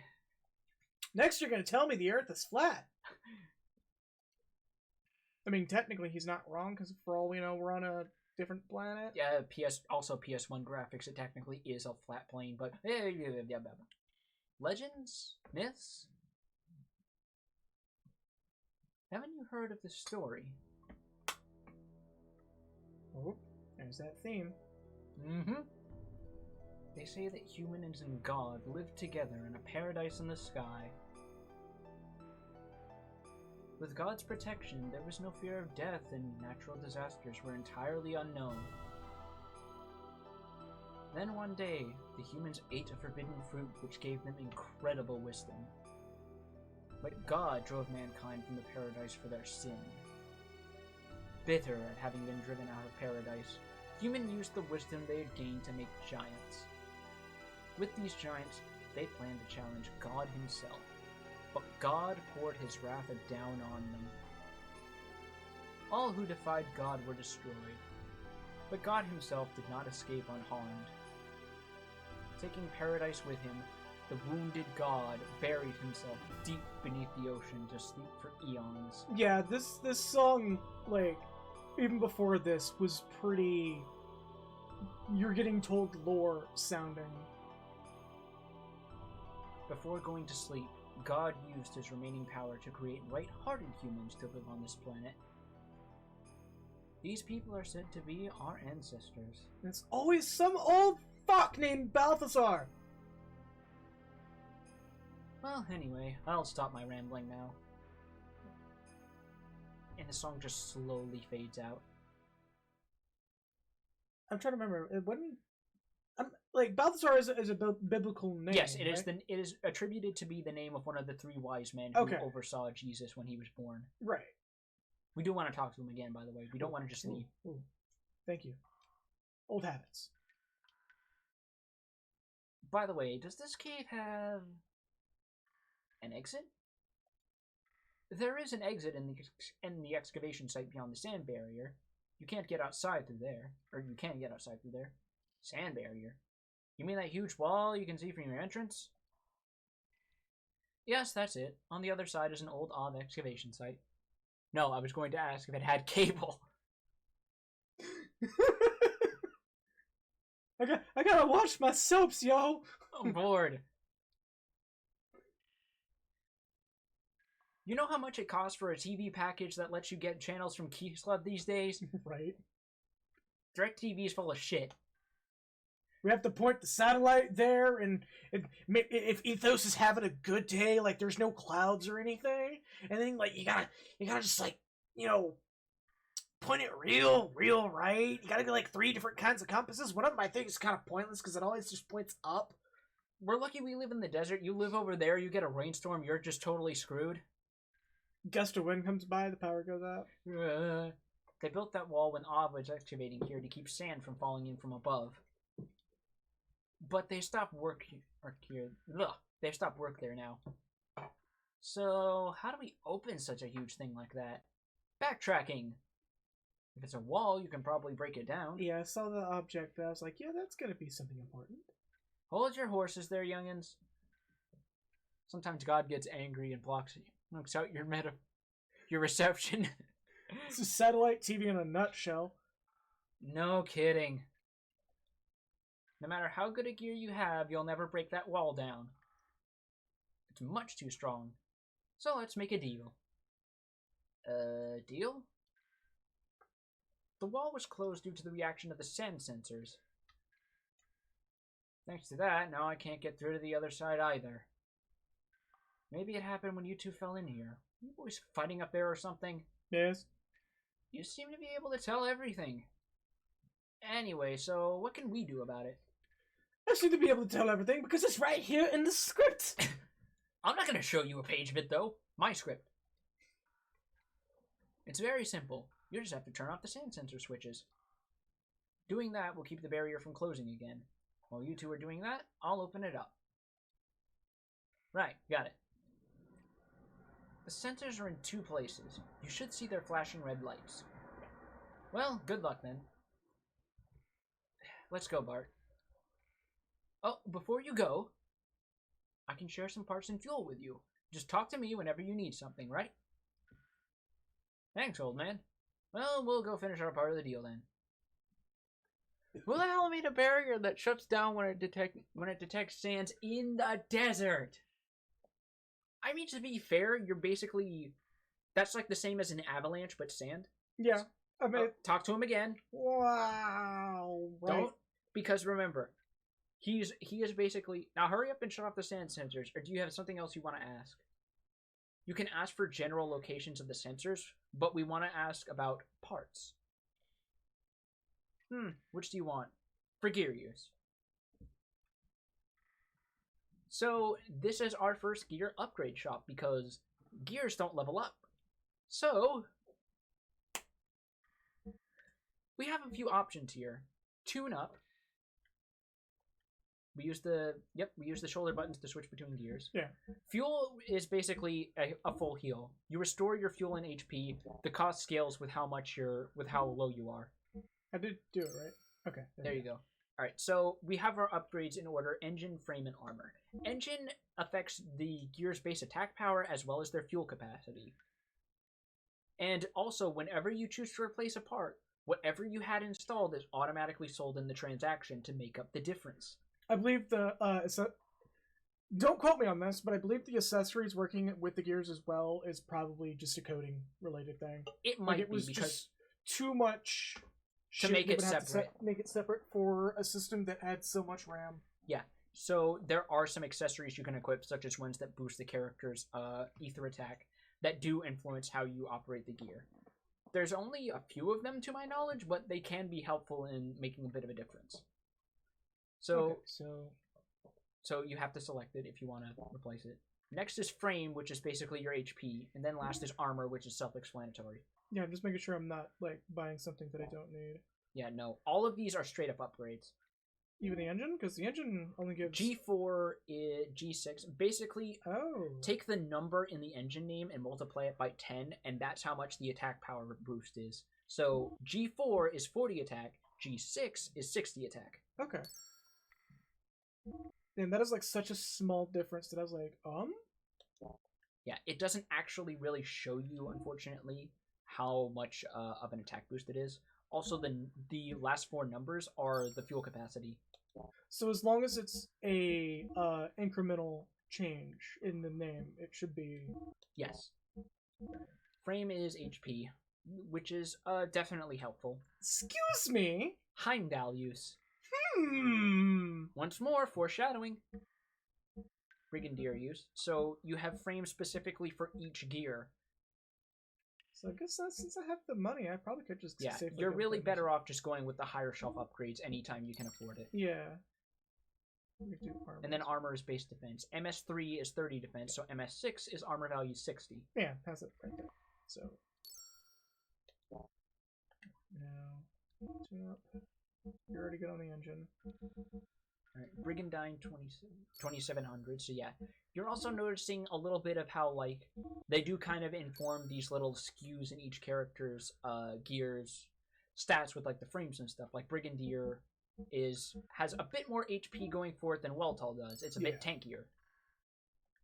Oh, it's... Yeah, you should also fuel, because changing the engines and the frame does not also automatically bump up the HP and fuel values. So you want to be mindful of that. I noticed that when I saw the number move, but not the value. Yeah.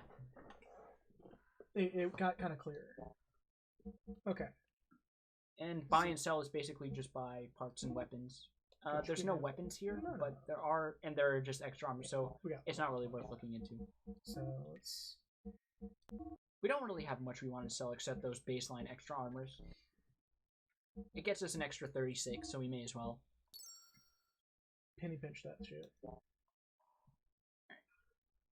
So that is a...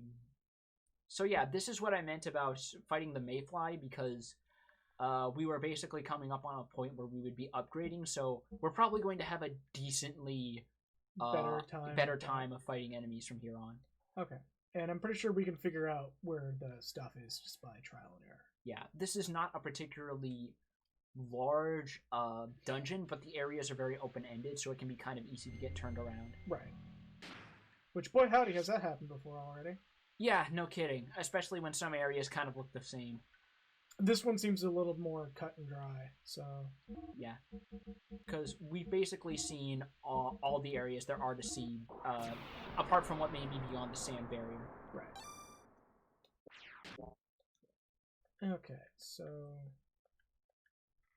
So we do want to actually explore this place a little more, because there is another exit we can go through, and that'll get us to the sand sensor we saw when we fell in. Okay. So there's the barrier over there. It's that big wall. Yeah. Also, remember, platforming is a thing. Yeah. I don't know if it's a blessing or a curse that some of the dungeons in this game don't have actual music. They just have ambient noise like this. I mean, it's kind of nice. And I guess to be fair, there are some complaints that if you go overboard with dungeon music that's too bombastic and it's a place you get lost in, it just gets annoying. No, or it feels more like the dungeon's just there just to be there. Yeah. Alright, let's comparison.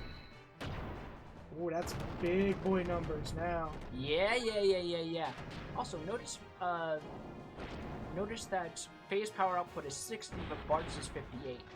There's some slight scaling on the power output for gears that use weapons to encourage constantly upgrading them. Okay. So, go.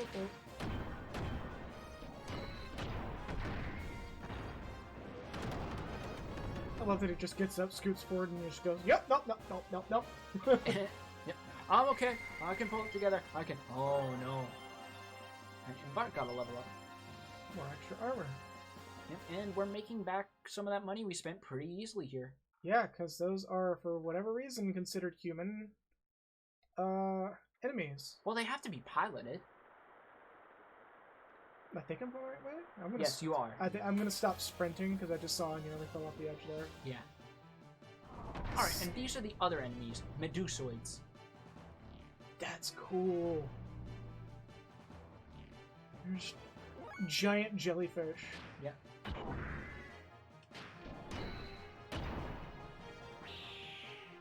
Not a lot of HP, but that's to be expected. They're probably glass cannons. Yeah, the gimmick with these ones is that they're incredibly evasive, and if you give them enough time where they stay alive, they will charge up and become stronger.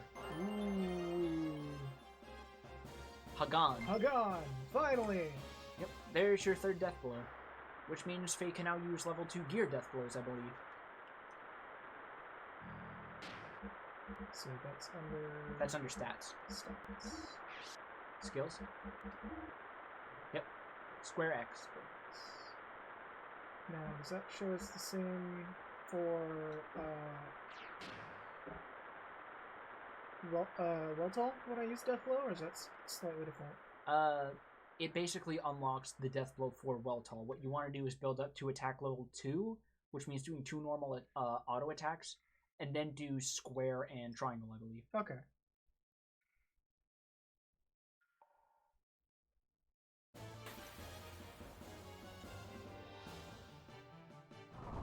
Yeah, there's not really a lot of enemy variety in this very early dungeon, so... You know, there's just enough for it to not be like wolves every day. Yeah. And this game is also very good about not including palette swaps or model swaps too often. Yeah. So you do get a decent amount of variety. Whoa, hello. He got big boy points. Yeah, he did.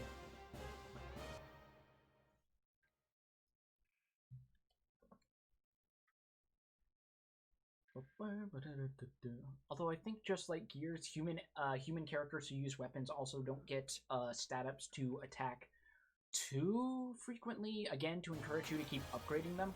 But this is also working on like Chrono Trigger rules where you get enough money versus how everything is priced that you don't have to worry about it. By the way, new enemy. This is a fix bot.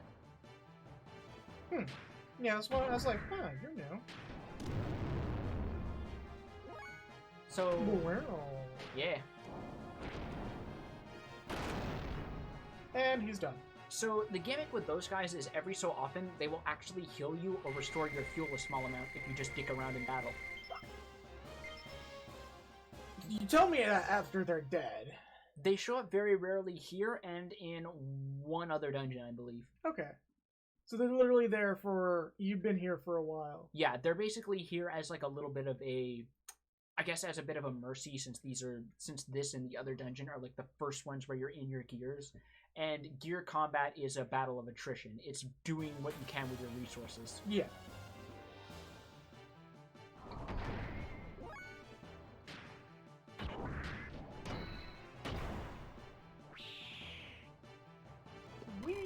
Yeah, that's what I mentioned about the charging. And I believe the idle stance is even slightly different. They're a lot stiffer suddenly.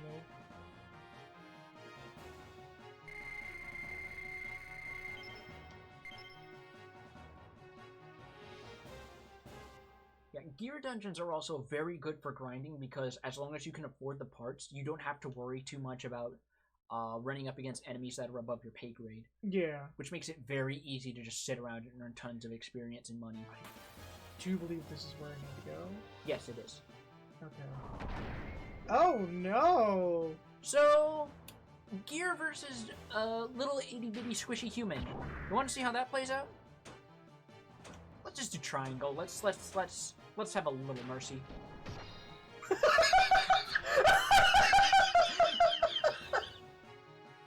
Well, he's just a great big red stain on the cave floor. Oh no! Oh no no no no no no no! Oh my god! I wonder what the other one looks like. Oh! Oh! Yeah. It goes as well as you'd expect. It goes as well as you'd expect. Also, 0 No damage is a damage. thing if you have your armor high enough, which is fantastic. Oh no! He steps on him too.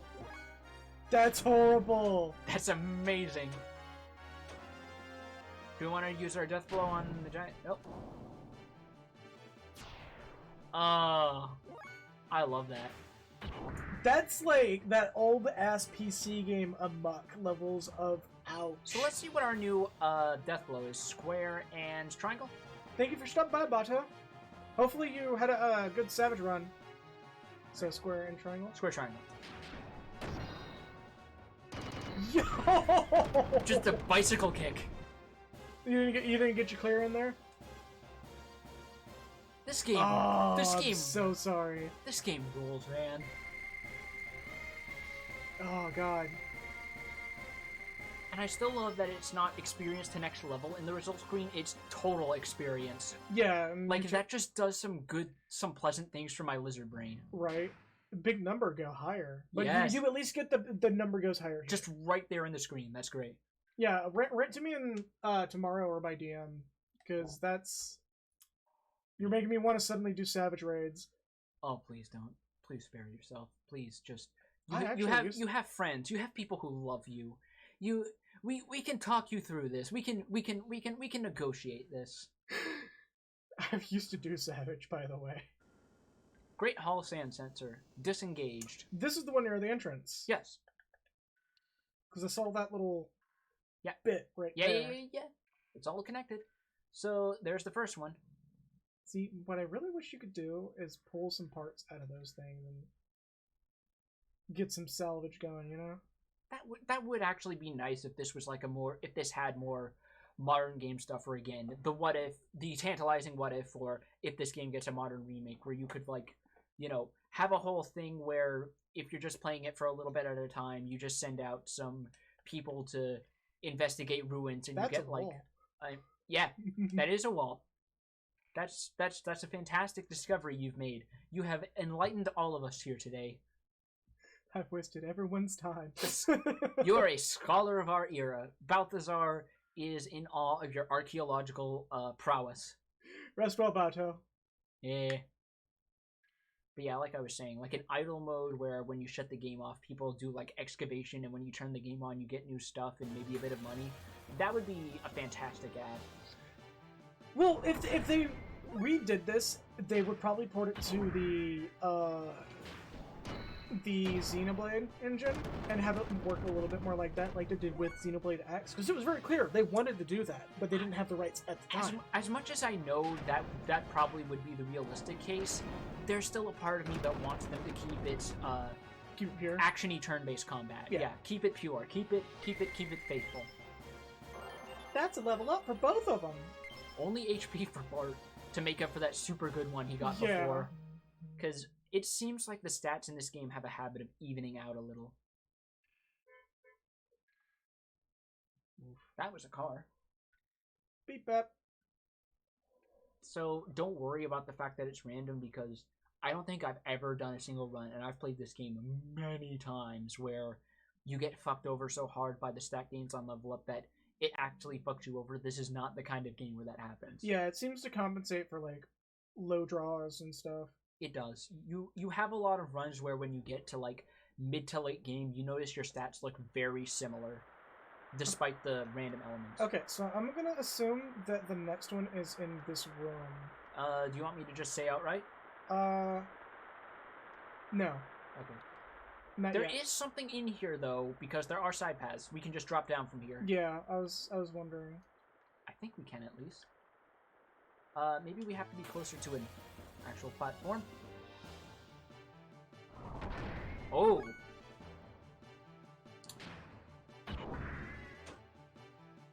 Big steppy. He wound up for that one. Ooh! Like he put a little bit of chutzpah in that one. Faye's kind of a dick. But he's a dick in a way I would be too if I was in the giant robot.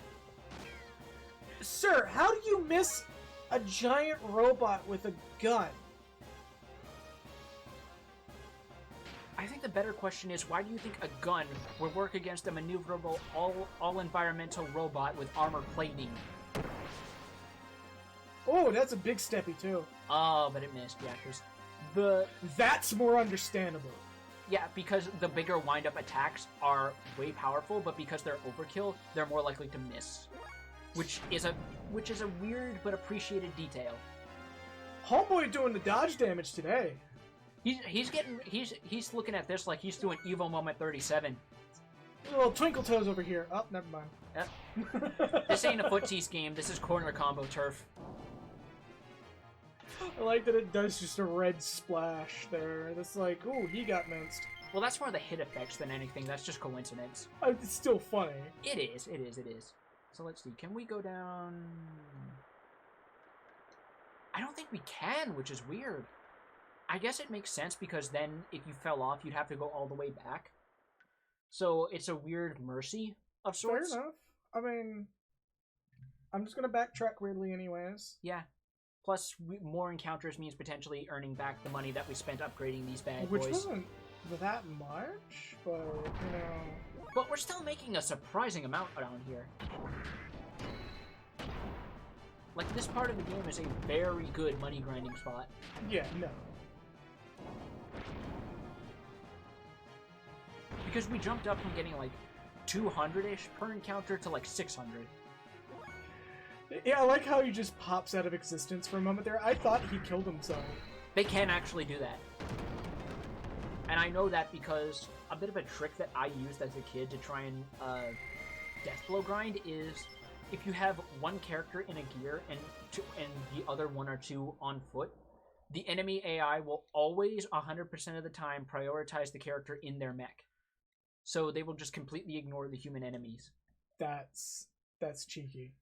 Which means that I was basically free to just sit there and cherry tap the enemy to death in order to learn death blows.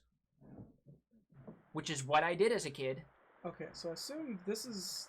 Yeah, this is just below where we were. Yeah, there's more side paths here that we ignored because Yeah. I didn't want us to run into another Mayfly.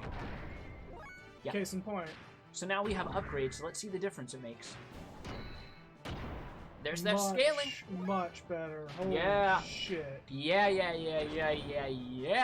I genuinely believe I just got really bad RNG. You did. You genuinely did. And like, I had to spend the next 10 minutes on that fight.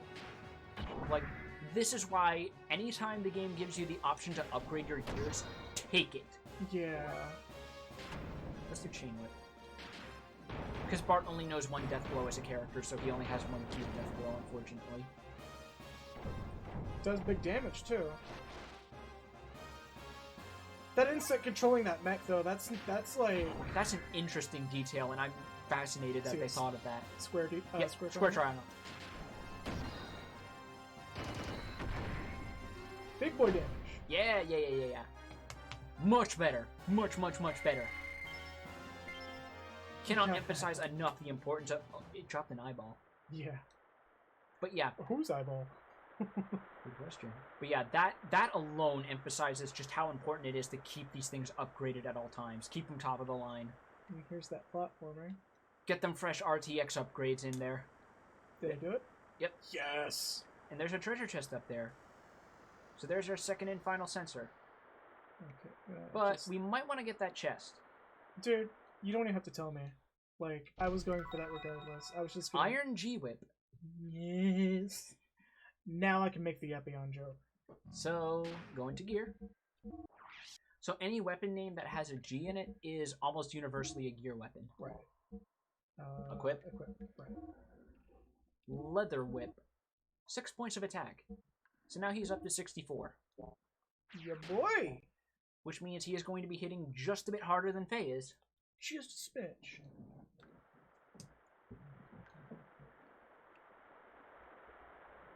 Well, I'm not missing anything if I just call it here, right? Not really. This is all there is. Just that whip and the sand sensor. So you can just get the hell out of Dodge.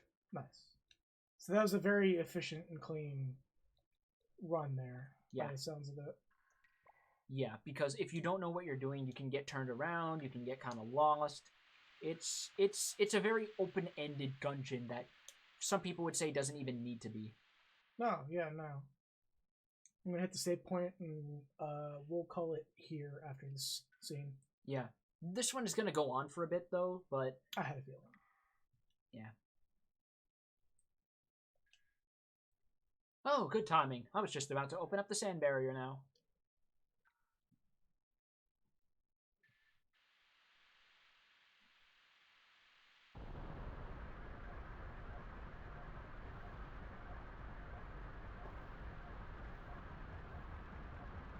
There we go.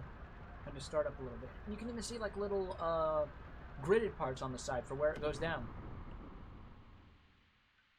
Oh, yeah, sure enough.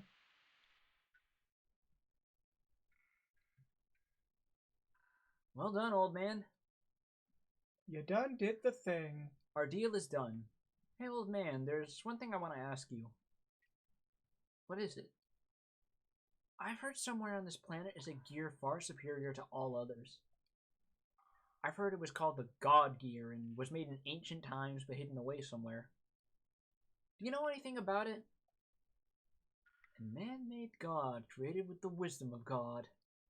Such a gear would have the power of 1,000 gears. In a wave of its arm, it could destroy whole cities. Its battle cries with thunder in the heavens. You must be speaking of the Omni Gear. Omni Gear. You know of it? Then perhaps it was what you were speaking about in that tale you told us of, the battle with God.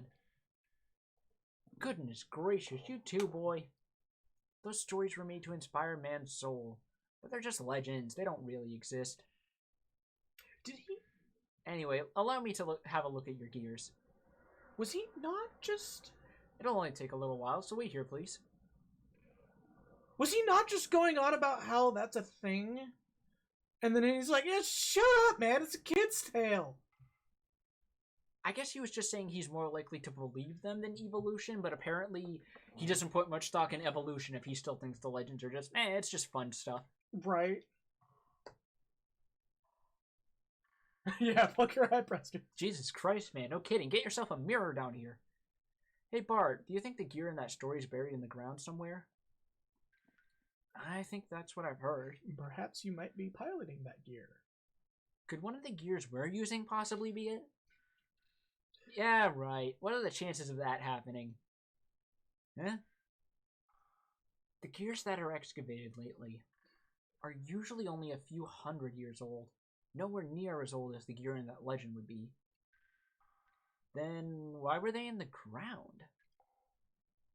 I don't know. There are no records.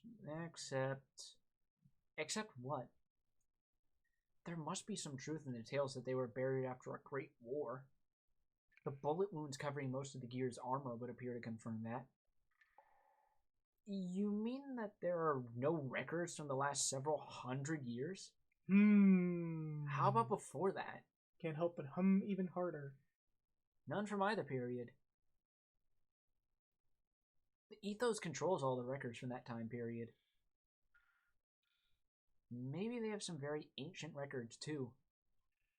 All we know about our history is from the little pieces that we find for ourselves. Anyway, Faye, what do you make of the old man? What do you mean? Why would such an old man live all alone in this abandoned cave?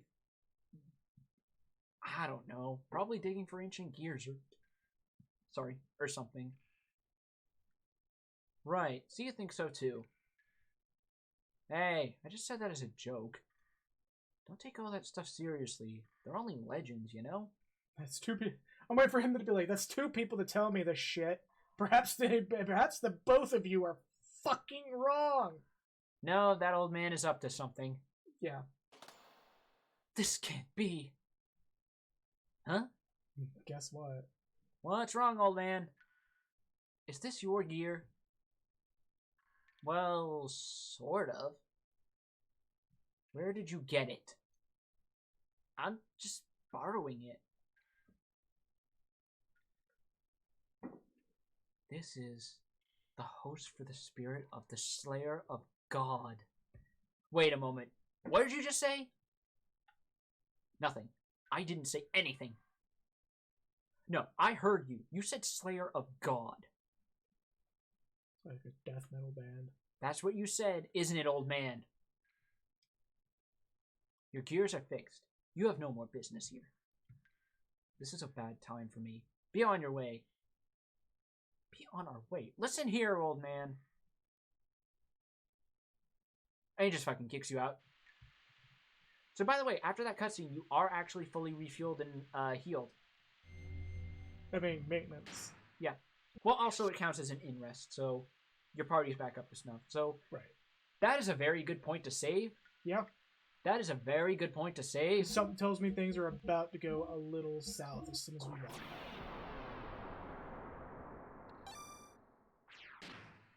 Oh. So yeah, with that, we're definitely gonna conclude it here because something tells me the moment I walk out of that doorway, Boss I'm gonna time. be locked into a scene.